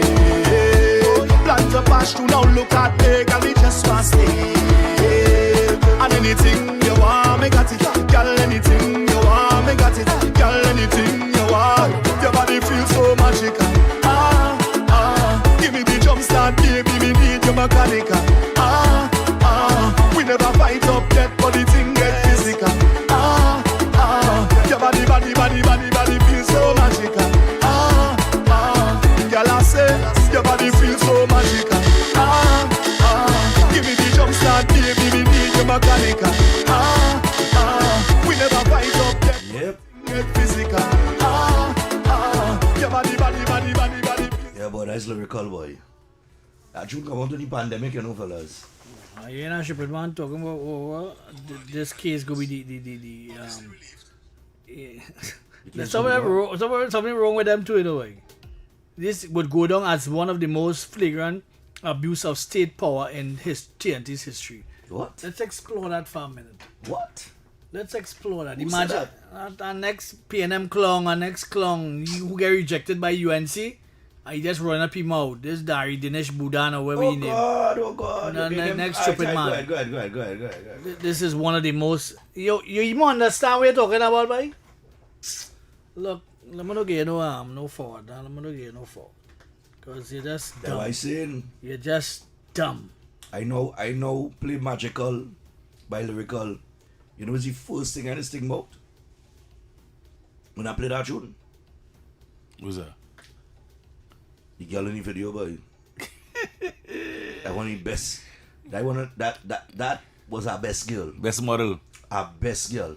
In that video. I'm telling you. Yeah. The one the bed and all kind of thing. That the video. Yeah. Which one is that? That was during the pandemic. Magical. Lyrical magical. Okay, right. They put it up on YouTube because you are talking about. It's the best. Who gonna hit your voice? That I see, boy. My voice. I swallow a crapple. My voice under some pressure, boy. You swallow a crapple. Yeah, swallow another one. You suck the wrong thing. Morning. Good morning, Uncle Stephan and Mr. X. All right, okay, Miss Lorna. Lorna. All right. Look, Uncle Stephan. Yes, I listened to you with them kids this morning here, right? What do you think it remind me of? Kids Corner. What does it remember? The Kids Corner. Yeah, but who are the first babies that to call you Uncle Stephan? Yeah, Jaden. Jalen. Yeah. Yep. And you remember when it had the water sport, it had a thing with Mr. Amar down in the place in St. James. Yeah. And all the kids running behind Uncle Stephan. Yes, I remember that. Yeah, but you wouldn't bring one. You wouldn't bring one at all. You wouldn't bring one at all. That's some good years, you know. Stephan, you know, Jalen is 20 years old. Yeah, you tell me that, yeah, I remember. Look how long. He work in the airport. And he could stop you when you're going to the airport now, you know, you're traveling and you and Mr. X. Well, I'll be I'm traveling tomorrow. He was one of the youngest in the service, 18 years he gets in. Nice. Yes, okay. So when you're checking, make sure you don't have nothing from my boy can hold you that way. All right, no problem, darling. And Mr. X will call you. I want to get in touch with you. Check when I'll try to get on to you, right? That's all right, man. Okay, my darling. Will you be good? And I'll talk to Andy a little while. All right. Okay, love everybody. You too. Bye. All right, what's going on the inside, man? Yeah. You know, me and Voice had a real nieces and nephews and a real children. Yeah, real children, yeah. But that kid's going on. Oh, God. There's pressure. Morning. Good morning. Yeah, go ahead, man. Oh, you dry so. Don't lose sight of the fact that the country of Trinidad and Tobago began on the 29th April 2025. What's that? Don't lose sight of the fact that the country of Trinidad and Tobago began on the 29th of April 2025. Okay, all right, okay. What's the significance? Well, everything before that is null and void. He said everything started. Oh, okay. All right, cool. Everything began on April 28, 2025. 29? Yeah, 25. Well, So in other words, all the bubble that was going on before it don't exist. Because, you know, Trinidad only emerged as an island on the 28th of April last year. Morning. Okay, then. Morning. Yeah, man. Call me anything but to call me PNM. Oh, God. Yeah. Right. Anyway. Yeah. When you really listen to people in this country, ask yourself if it is we want better. Hey, Bagbo. Or we just, go ahead. Yeah. Go ahead. If we just want to continue where we're going. Because 50-something years, we is an independent about 64 or 63 years, right? Well, a dependent independent. That's how we evolved to become. A dependent independent. Everything we depend on, but we call ourselves independent. So, we had a government that governed this country for over 50 years. And today, way down, where from a generation don't die out, we can't get it right. And it's only when somebody of influence them, like these people, that we now realize, here what, this video isn't the right thing, this is not the way to go. So My point about this whole thing is that if every week we could lock up somebody for influence for some reason, we could probably get it right in a couple of years. So all the thinkers and all the lawyers, the same people them who legislate in the parliament and bring the same laws and have people lock up. Now they're finding how faulty the law that they enforce is today when a different government is in power. So I say next week let me lock up somebody else of influence under some other provision so that we could find out now that that law is bad. Because it seems like we so dunce in this country that we can't get it right. And if let's say 10 years down the road, the younger generation now could be living under a place where, we could say we are looking like a fourth world country or something like that. We could be proud to call ourselves an independent republic, Trinidad and Tobago.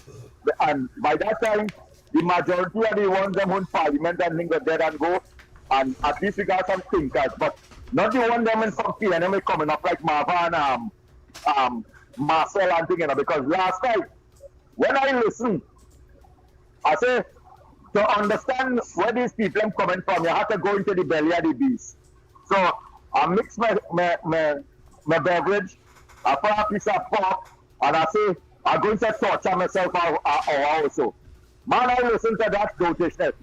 And you know the traffic and the amount of people was in that fest like was in PNM big grand press briefing or thing.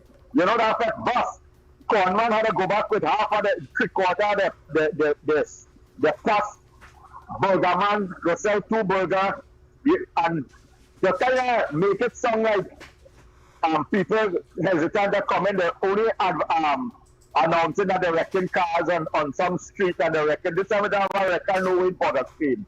You understand? So and then Penelope come and it was the biggest embarrassment for somebody who posing as a leader. She was dry, chips to them. Dry. I like, what the hell going on with this woman, boy? She reminded me of the last press conference, the last public debate Joe Biden had. And she grabbing in his car all over, she hand all over like if you're cussing out in a market square and the champagne and going on and rolling up and out and nothing she tell the people that they can leave and go and say, okay, here, this is leadership material. This is what we're gonna fight for. If this government is performing, we have an option. And I can understand why Stuart Young and them and Camille and them boycott the meeting and then they come up with some stupid thing. Oh, he have cases outside to go and deal with. What nonsense they're talking about? No, he wasn't there last night. He wasn't there. Right, so, cool. He and Camille wasn't there, the boycott.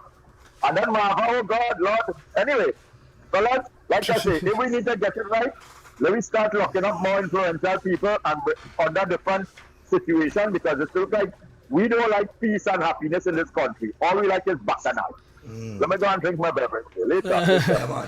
All right, people. Pan Folkorama this Friday, July the 24th. Make history with Pan Folkorama. Stephan bin DD. Wow, interesting. Be part of the Pan Trinbago region's inaugural theatrical production as the Tobago Heritage Festival celebrates the rich legacy of steel pan. The excitement begins at 6 p.m. with a vibrant street parade. Come dance through the streets to the infectious rhythms of the African drums, tambu, bamboo, and pan around the neck, and we celebrate our culture in true Tobago style. Then at 7 p.m., the story continues at the RBC Redemption Songsetters Pan Theatre. Tickets are just $50 for adults and $30 for children. Come celebrate our story, the whole story. Don't miss Pan Folkorama. Stephan bin DD. Visit at Tobago Festivals on social media for more info. All right, so check them out, people. Today, right? That's today. I think that Friday 20th. Yeah. 24th. 24th. I see. Yeah, that's today. Yeah. So go out at 6 p.m. and enjoy yourself. Pan. You know that the pan crawl people who love the pan. Yeah. And they love their movements, from time to time, go out and do your thing, you know what I mean? All right, 6224911. Oh, don't make me call it again now. I'm now tell me we do announce the text line number 394-4911. That is the text line number, the WhatsApp line you could use for your freeness. Yeah, call it like somebody like freeness. Right. So WhatsApp call is the best call to get freeness. So Young and Robinson Regis wasn't there? No, there wasn't there. I tell you, there was a faction in the party that they busting up. I tell you, it have the Stuart Young faction. It have the fractured. And last night Penny was totally unwowful. Serious? Totally unwowful. She had no wow moments. But we only hear that over chat. I watched it on the internet last night. On social I sacrificed my sleep on my ears. God, pressure, boy. Hello, good day. Feel it for you. Good afternoon to you. Good day. Yes. Hi, I'm Sunshine. I want to tell you I really enjoyed that session with the last no. You what? Laughing. The children. I find it very well, but you all ask me the option what the something. But the fella think that the young boy is a boy of the have a good body. All right. Yeah, we can hardly hear you. It's something very. That's all. I'll have to. Alright. Yeah, my best now. Well, kind of, yeah. Come on and break up a little bit. I like it. I got bring out food for me. What? Yeah? I'll bring enough food for you, eh? Alright, okay.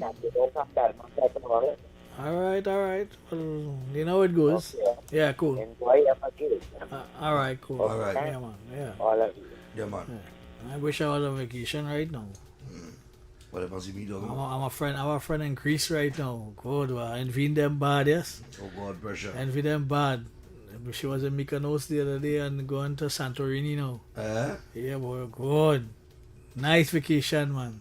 Let me finish his voice notes here. Nice vacation. Let's see. Alright, I'm gonna take drop. Oh, God, boy, for it. Yes, I'm gonna be boy. Alright. Yeah, morning. Hello. They're gonna be flashing by this now.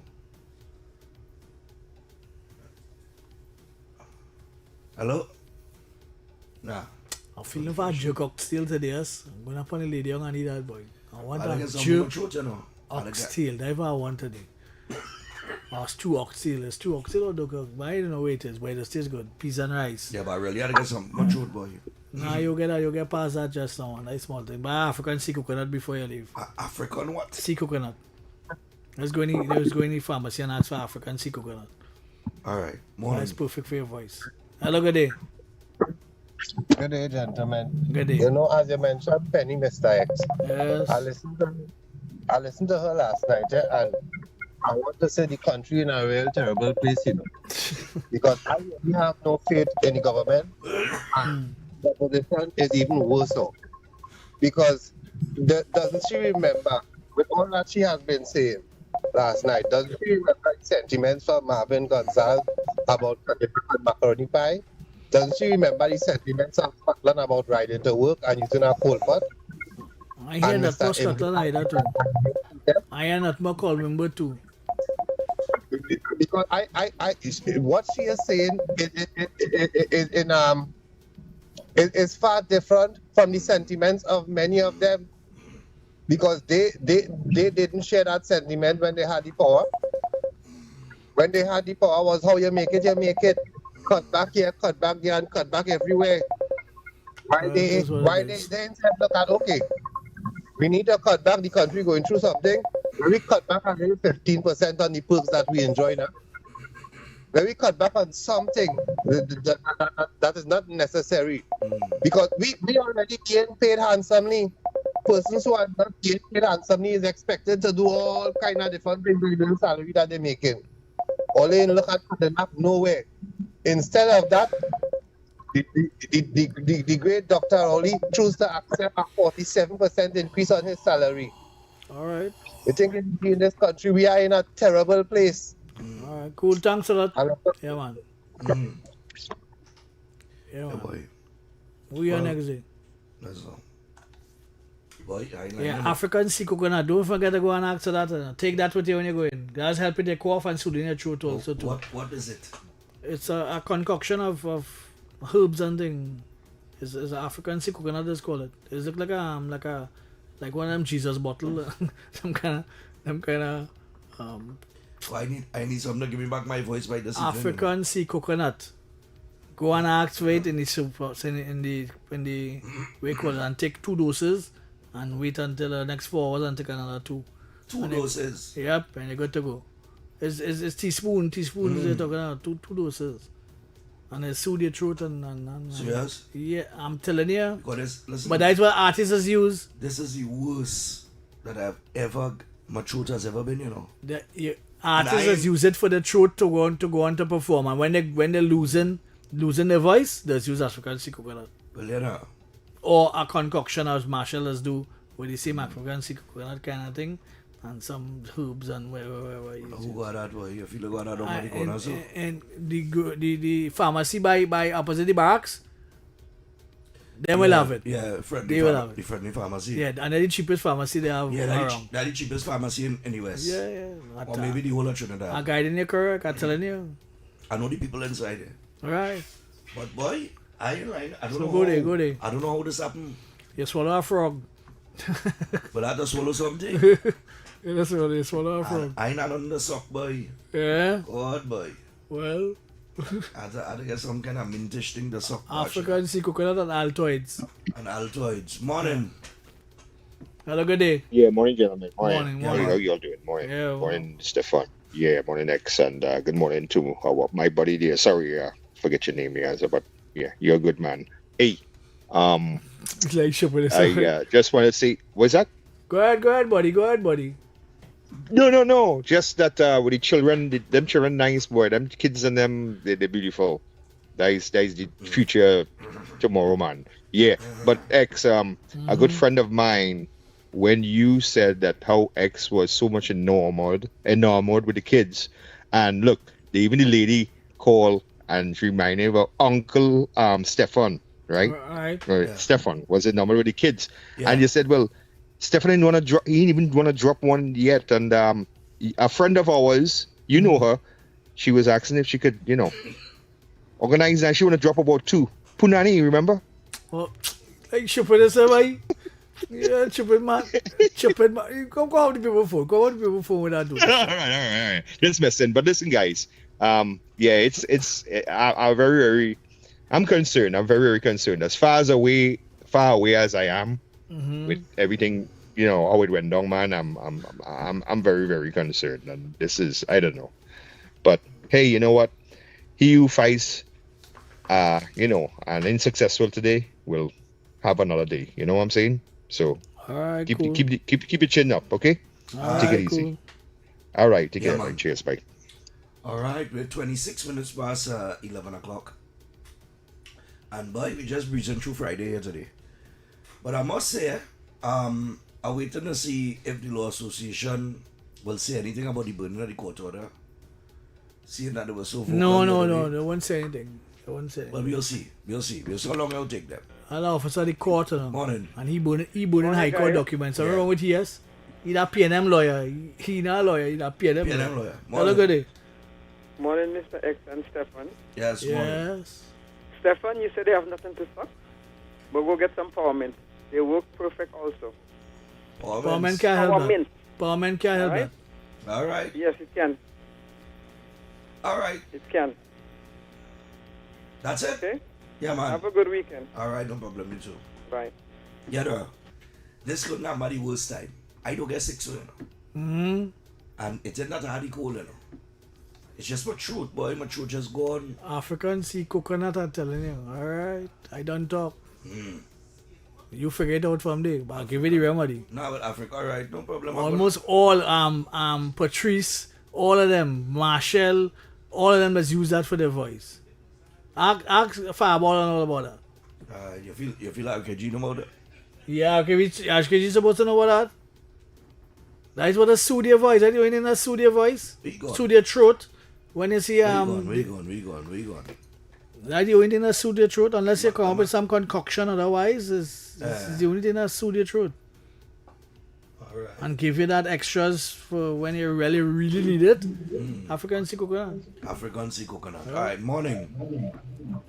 Good morning. Morning. That's right what you're saying. Yeah. I'm calling to find out if you win a ticket for the cricket, right? Or you have to collect it. No. You can either collect it via WhatsApp or you can come down to the station or you can get by email. You choose which one. Pick a third. By email. All right. Or by WhatsApp. Or by WhatsApp. Or otherwise. Right? Oh, okay. All right, cool. No have a good day. Okay, thanks a lot. No problem there.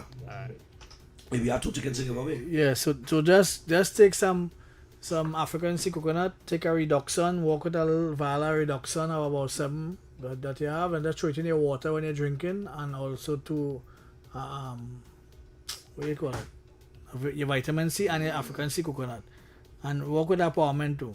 Because the eucalyptus oil does help too. Somebody said Mr. X is correct. African sea coconut, and for faster relief, warm it a little before taking it. Well, try it and see. It will work. I'm telling you. Well, yeah, I tell you, I in line, I in line. Hello, good day. Hello, good day. Good day. Good day, Stephan. This is Granny, Mr. X. Good day. Morning. Granny so clear. Stephan, morning. Yes, dear. You know what to drink for your throat? What's that? Make a thing that's called Cara. I will tell you what to do. You boil healthy and ginger with milk, and you strain that, and you put some ghee in it. If you don't have ghee, you put some butter in it, and you drink that morning and evening, and that would help you. They call it Cara. Cara. That would help you plenty. All right, dear. All right, cool. No problem. Thanks. Boy, it's the only remedy, you know. African sea coconut, a Redoxon, and empowerment, and you're good to go. I trying to get RKG back in the studio with us, but I messaged him, but he didn't check the message yet. But we had to take a break. It's 11:30. I have 30 more to go. It's gonna be real hard for me this weekend, you know. No, it's not going to be hard for you. But telling you, just take that remedy I telling you there just now there. Yeah. And you will see for yourself. I bet you a call man tell me from where you reach. You go tell me that. All right, we take the break. We come back after this. Your news, anytime, anywhere. TTT News brings you the facts that matter most on air and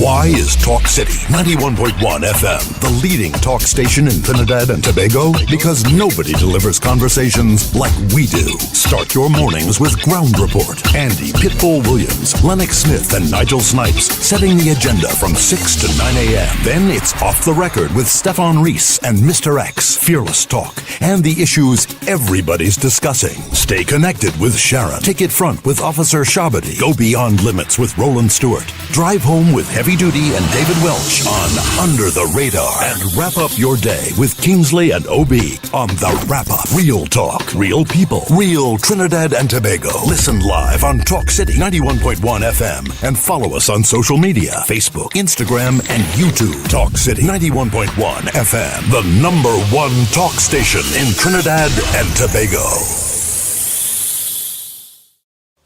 From July 16th to August 1st, Tobago comes alive with its greatest celebration of culture, history, and tradition, the Tobago Heritage Festival 2026. Talk City 91.1 FM invites you to journey with us as we discover the people, places, and stories behind this remarkable festival. Here's today's feature.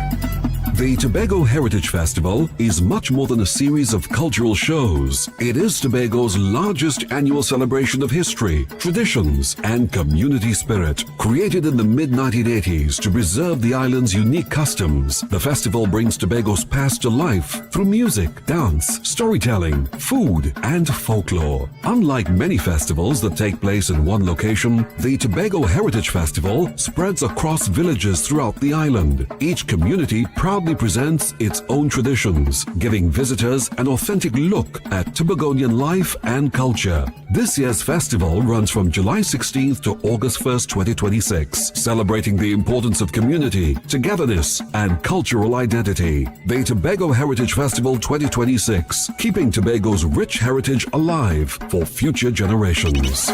Tobago Heritage Festival 2026. Let we tell the whole story. From July 16th to August 1st, Tobago comes alive with its greatest celebration of culture, history, and tradition. The Tobago Heritage Festival 2026. Talk City 91.1 FM invites you to journey with us as we discover the people, places, and stories behind this remarkable festival. Here's today's feature.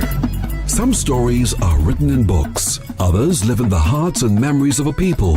One of Tobago's most famous folk legends is that of Gangang Sarah, a mysterious African woman said to have flown across the Atlantic and settled in the village of Golden Lane. According to the legend, she possessed the power of flight, but after living in Tobago and eating salt, she lost her ability to return home. Her story has been passed down through generations and remains one of the island's most treasured pieces of folklore. During the Tobago Heritage Festival, visitors gather in Golden Lane to hear the tale brought to life through storytelling and cultural presentations. It is a reminder that heritage is not only found in historical records, but also in the stories people share from one generation to the next. This is Tobago's oral tradition at its finest, and in 2026, Tobago invites you to hear it for yourself. Tobago Heritage Festival 2026. Let we tell the whole story. Good morning, Trinidad and Tobago and the world. I'm Ramala Balkaran. Welcome to Trinidad and Tobago today. Let's take a look at what's trending this morning. Every morning in Trinidad and Tobago, a new conversation begins. And right here, we take that conversation further, speaking with the stakeholders and voices behind the stories. From news and lifestyle to culture, health, and entertainment, we bring you the topics that matter most as you start your day. Join us weekdays, Monday to Friday at 6 a.m. Watch on TTT or join the conversation from anywhere on your smart device at TNT Today Show, Trinidad and Tobago Today. Exclusively on TTT. Why is Talk City 91.1 FM the leading talk station in Trinidad and Tobago? Because nobody delivers conversations like we do. Start your mornings with Ground Report. Andy Pitbull Williams, Lennox Smith, and Nigel Snipes setting the agenda from 6 to 9 a.m. Then it's Off the Record with Stephan and Mr X, Fearless Talk, and the issues everybody's discussing. So tell them come for me. Right now I'm feeling the tension, and there's too much to mention. It take up all my attention. Holy faith, of everything you accuse me, and all the times you abuse me, but now you cannot refuse me. Holy faith, I was born in a village. I learned my upbringing, where all was forgiven. So I'm in tune with my spirit. I was born as a warrior. My father was a snake fighter. So why is that no pushover? Now we're fighting back. They come out of bust man. They blows the belting like they want to bust man. No matter what they do, me I do pound for them. Wait, they get in like they want to come for me. So tell them come for me. Tell them we don't afraid nobody. All of them will walk on front with anywhere we go. We afraid no man and afraid no demon. Tell them we don't afraid nobody. All of them will want to stop. We tell them we don't afraid no woman, afraid no stick and afraid no demon. I say holy faith. We go come out hard to fight them like we name total man. Holy faith. We go come out hard to fight them like we name total man. Tell them we don't afraid nobody. All them bad mind people, them who trying to stop it. See them with a big stick like they want paid, we bloody. Hit them with powder, tell them all the stink and dirty. Yes, they call me inhuman, descendant of the blue one. And this is my dominion. Holy faith. I have made preparation. I have faced tribulation. This is my decoration. Holy faith. In the deep bush where I come from, swear run when they see my right hand. Fearing them for destruction. Oh, afraid of no man, and no boy, and no woman, no girl, and no thing. Came here to battle and fight for my life while I'm hearing them sing. They come out to bust me head. The blues they belting like they want to bust me head. No matter what they do, me I go bang to them. We they getting like they want to come for me. So tell them come for me. Tell them we don't afraid nobody. All of them who want confront with anywhere we go. We afraid no man and afraid no demon. Tell them we don't afraid nobody. All of them who want to stop. We tell them we don't afraid no woman, afraid no stick and afraid no demon. I say Olive, Olive, Olive. We go come out hard to find them like we name total manna. Olive, Olive, Olive, Olive. We go come out hard to find them like we name total manna. Tell them we don't afraid nobody. All them bad mind people, them who trying to stop we. I looking for fighters here with the same energy. Hit them with powder, tell them all the stink and dirty. Stink and dirty. Yeah, man. Stink and dirtiness. I think all stood say stink and dirtiness. Yeah, stink and stupid man. Oh God. Sturgy boy, Sturgy. Alright. Look at it. We just got what we got? We have about 20 more minutes on the inside. I have some serious business to see about the line, you know. This is the second, I'm a second and third trip back to back. Right? I have the second and third trip back to back. Second and third trip? Back to back. Barbados and Antigua. Today let's walk in the African Siku. So, yeah, Barbados is with it. Yeah. So I flying out tomorrow. Alright. Tomorrow free. Alright. Sunday. Mm-hmm. Sunday I have 10:30 a.m. they coming to pick you up. To take you to Soak on the Hill.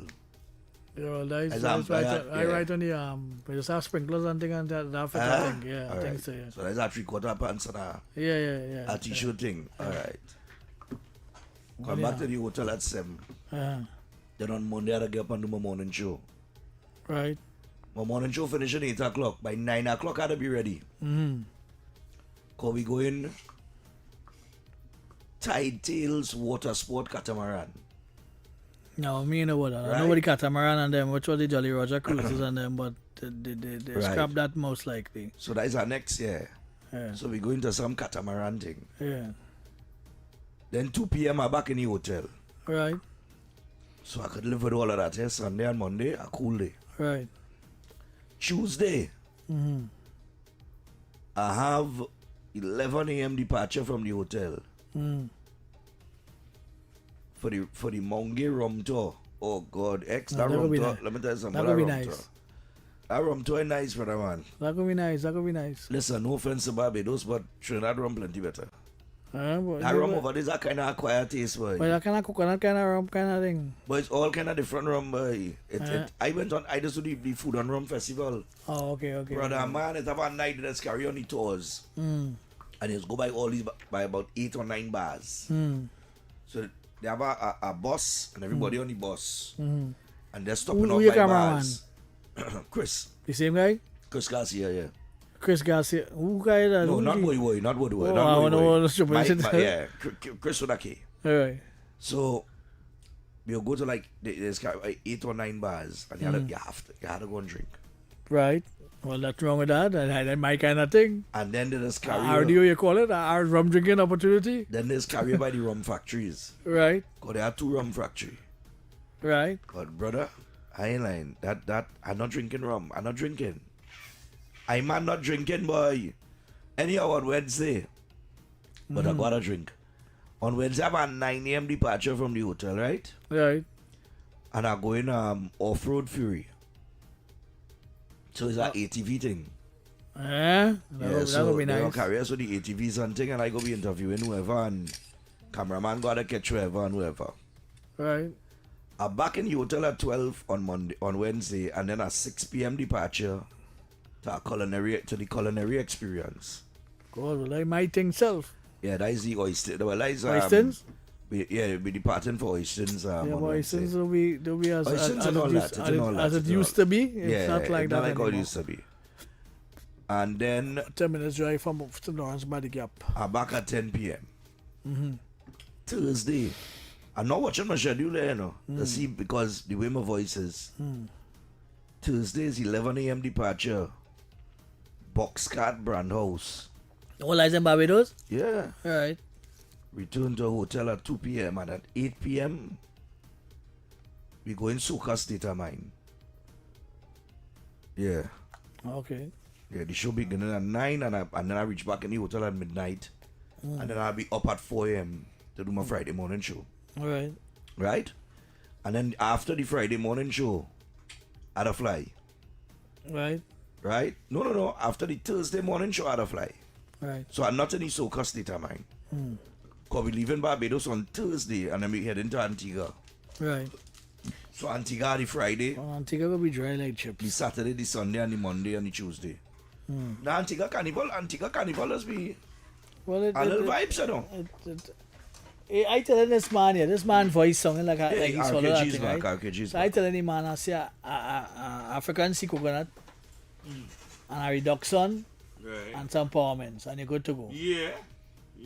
Tell them how powerful African sea coconut is. Yes, brother. Tell them how African powerful. sea All coconut. them artists and them must use that to soothe their voice. Your voice. Yeah. Get away To from clean that you cool, out. yeah. All them thing good. Yeah. Clean you out? Yeah. Clean you out and thing. Yeah. Sort you out nice. Ginger. Yeah. Although don't make me. Boil a little ginger. But I tell you, African sea coconut is it. Nah, but African sea coconut, he correct. Yeah, but hold on. He give very good advice. I understand more or less saying, but they asking me to take African sea coconut. And what? That is And give you reduction? Wait, hold on. No. That is give you a clean out. No, not clean out, like for cooling and them can, yeah. Just clean your esophageal, Yeah. esophageal panel and thing. Because I ain't going on no plane. No, it's not clean out like that. No, that kind of clean out. No, that. I just dread to use a toilet on a You see, olfactory does help you. No, Does help you all your olfactory. mucus and everything. Just Yeah. clear up all of that. Yeah. Well then. You're good to go. You're good to go. African sea coconut and a reduction. You ever use a toilet on a plane? Yeah, once or twice. You use the toilet on a plane already? Never do that, Once boy. or twice, yeah. I never do I that. never do that, boy. Don't need to go on number one, not to two, Well, number 2 we talking about? No, number one. Number one? No, but number two, it be well dread when you see it go down. You just make that noise and pull down. The whole plane must know? Nah, the whole plane doesn't know anything.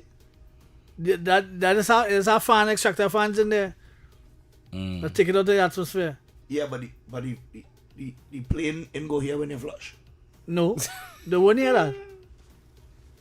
They won't hear it. But let me ask you something. If you know, on them long flights and them, let me say for some reason, right? More than one person get like food poisoning or something. Well, if we get that, well, How do you make it? Because only 2 toilets on the flight, right? Yeah, only 2 toilets, male and female. Male and female. So if more than one wanna use the washroom at the I same never time. experienced that. I experienced a cold going somewhere, boy. I was about a 14-hour flight I was on. And you had a nice bed kind of thing. Your seat make up like a kind of bed. So it was nice with your own TV and that kind of stuff. What? But when you go back, when you reach 35,000 with a head cold. Oh, cool, right? Whew. And the flight had to go 40,000 feet. So you can imagine my head space at that altitude. Yes, sir. And I have a head cold. I went on the flight with a head cold. Boy, that thing just run up in my top of my head that was a mad and I had a flight for 14 hours, 14 hours to reach somewhere Scotland or somewhere. Yeah, but you have bad turbulence. Yeah. What's that? I get bad turbulence too. I get turbulence and the plane drop already. What's that? The plane dropped a little bit. The man going and fly. Let me stop that. No, well, he going just about 25,000 feet. It's right Barbados. He not reaching 35,000. How long that flight is? That flight is 4 hours. It don't take that long. So long? From Trinidad, yeah. About 4 hours Trinidad from to here. To Barbados. It's about 4 hours. So long? I thought it was shorter than that. They have it at about three and a half hours. Well, about close to 4 hours. How like 3.5 hours? Because we had a pass, I guess. You had to go up go up and bend the Leeward Islands kind of thing. I don't know. And the flight to US is so much from Flight to US is about 5 hours. That is what I'm saying. 4 to 5 hours. 4 to 5 hours, I was saying. So how Barbados gonna be 3.5 hours? It's what I try to figure out. Well, I try to figure out the same thing here. This is why the flat earthers have this the flat earth people, they have a different map, you know. Yeah. They have a different map. I remember coming off a helicopter, right? And the old airport, because them days we now switch from driving down to Galuta Point. Right. We started to come offshore from the old airport. In the back. I don't remember the old airport. Right. The helicopters is coming there, right? I saw the airport, Hummingbird helicopters is coming there. And I drive across, go around in the front in the next airport, and went Barbados. Yeah. You see? Just so I just go on the Barbados, just so you know. Just so? For no, I ain't booked no ticket, nothing. I just went in the airport and bought a ticket and go. And going across by Bejan. Yeah. I had $3,000 in an envelope in a rubber band. Yeah. When I reach across, I go to change it before I reach I was going to get Bejan with my 3,000. And 3,000 TT or US talking about there? 3,000 TT. TT, right. So I go on to change it and reach late for the flight kind of thing. Because I call my boy and he link a shot. Right. So I get on the flight. In change my 3,000. Reaching Beijing now. They say, oh, going on. They say, mister, we don't take that kind of money. Right before Cirrus come out. Yeah. Before Visa and, well, not Cirrus. Well, I say, they didn't have it on the cards on them. Yeah. So I in the country now, I trying to buy a phone now. So I have a little cash on me. So I buy a Nextel phone or some Japanese one of them phone company in the airport. So I buy a cheap phone and I call my brethren and them and tell them I hear that kind of thing. So when I come outside now, I with my $3,000 can't do nothing. Don't know what going on happen now because I have no the cash advances was not like how it is now. No. You know, you could Apple Pay and this and that. It didn't have them thing. You're trapped. So I going across the road now. When you come out the airport, you could go up. It have a bar right on top on the little embankment right after the airport. I go and I sit down and I buy my bank's beer kind of thing with my little cash out. Study now how to get money now to run the show. No money. No money. That's the bare money I have in my pocket, you know, and I spend about 50 Bajan. No, 50 US in some banks beer and thing. So I'm studying how to get money. When I do so now, I walk in all in St. Philip, quite down the road. St. Philip, quite down the road from Christchurch. So I going down, I walk down, I think, I'm watching. Next thing you know, I see a Cirrus sign. You know, on your card there's a Cirrus and then Visa and them thing. Yeah. So I say, one day my card go okay, boy. When I got in, I swipe. Look again. I get money. I say, well, boy, that take me to the rest of the holiday. I only go in them bank and I'm swiping like a samurai. Only getting money right through. Because that 3,000 is of no use to me. But they say, mister, we don't change that nowhere. We don't deal with that money. It come like you go across the money and nothing. But now they're taking TT over there. Wait. Scotia thing. Scotia? Yeah. They take TT over there. The second time I went back, I get through much faster. In Barbados? Yep. Yep. You sure, boy? Yeah.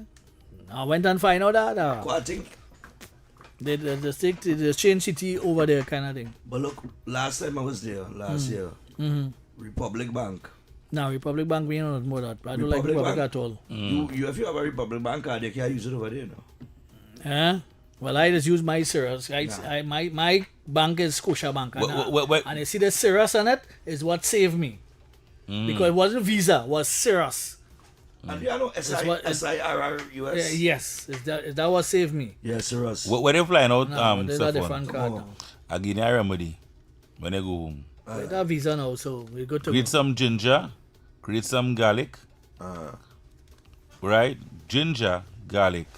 Yeah, honey. Get some honey. Yeah, I can get honey. Right? Put a little water.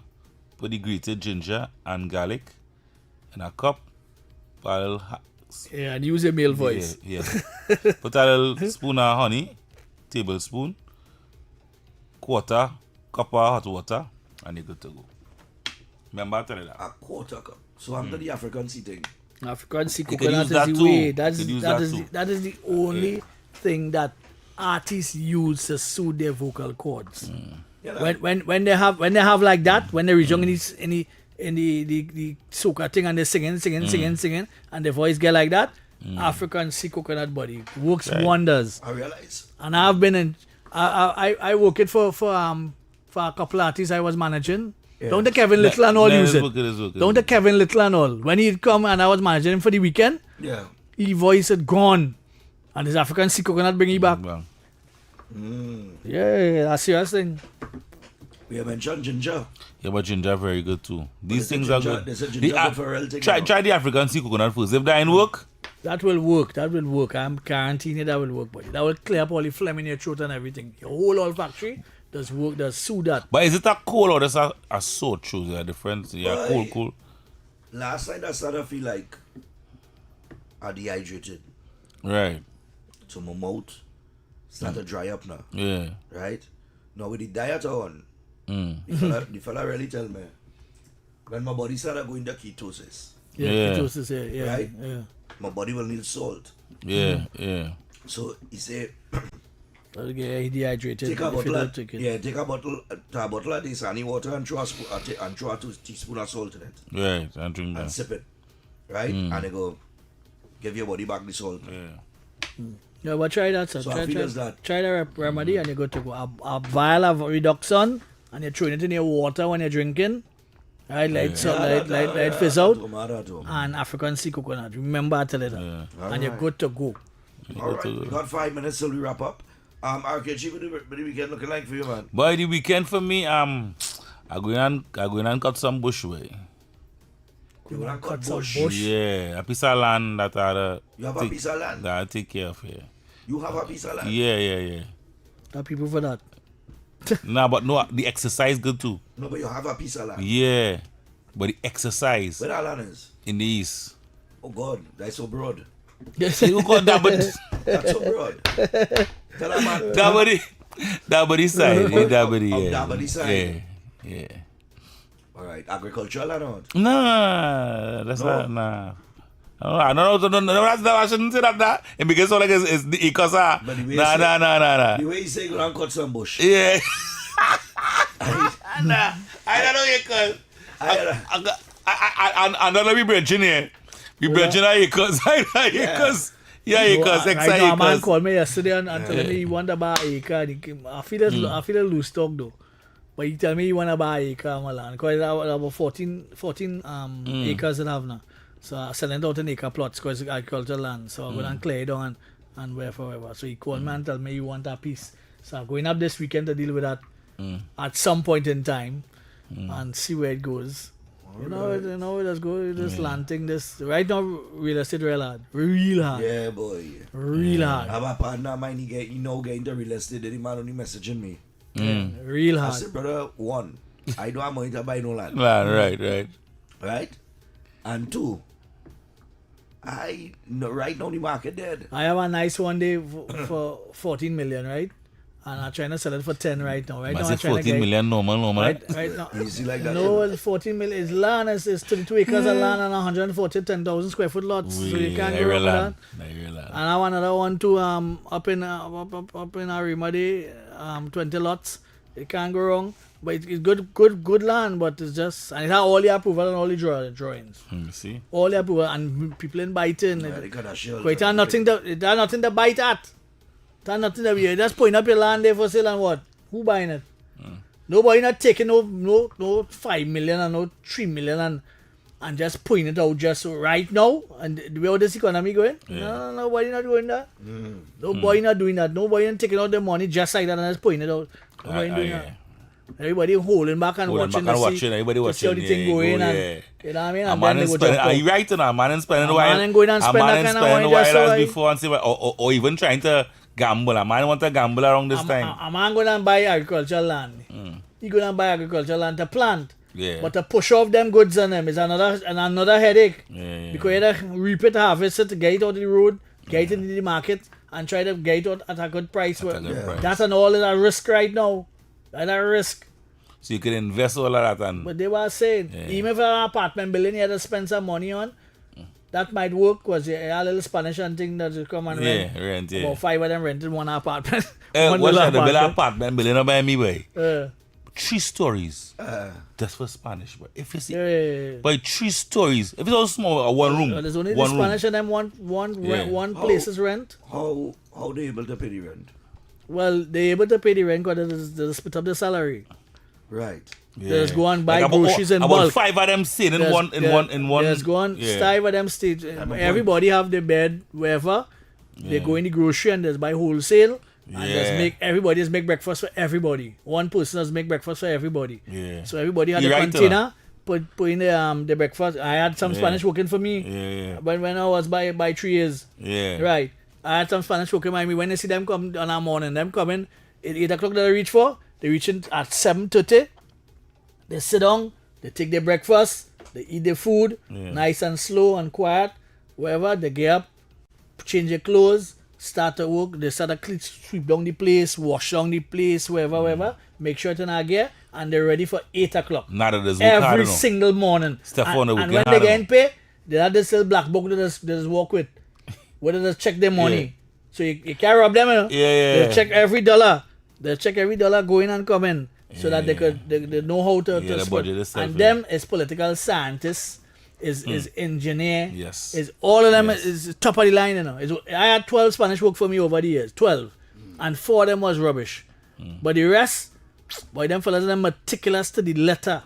See? Them no play, and I pay them the only thing I pay them is NIS and whatever, but I pay them the same amount I pay the locals. You overs, but they gain their money. You know what I mean? But it is what it is.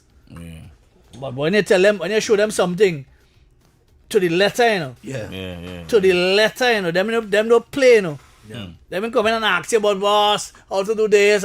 You just show them something once. And they do it. And them doing it right up. I went and changed a coil pack in El Ciclo with my car and my Swift, right? And boy, that Spanish work ethic. Different. Well, them different. Them real different. But they're showing everything. I sing the other day. That one there, Spanish, they dealing with me. They dealing with me real nice. Right up. Nice. Right up. So we had to get to the 12 o'clock news. We got to wrap things up for this week. I will be back on the 10th of August on Off Your Record. All right. And if there's one thing we learned today, is RKG and X, they only know Spanish man. They don't know no Spanish woman. I can't hear them talk nothing about that. I sing Spanish dance there. Hey, until the 10 for me, X. That's... Don't call it mind all the business. Have a good day. Alright, nice man. Real short then. Time. Review.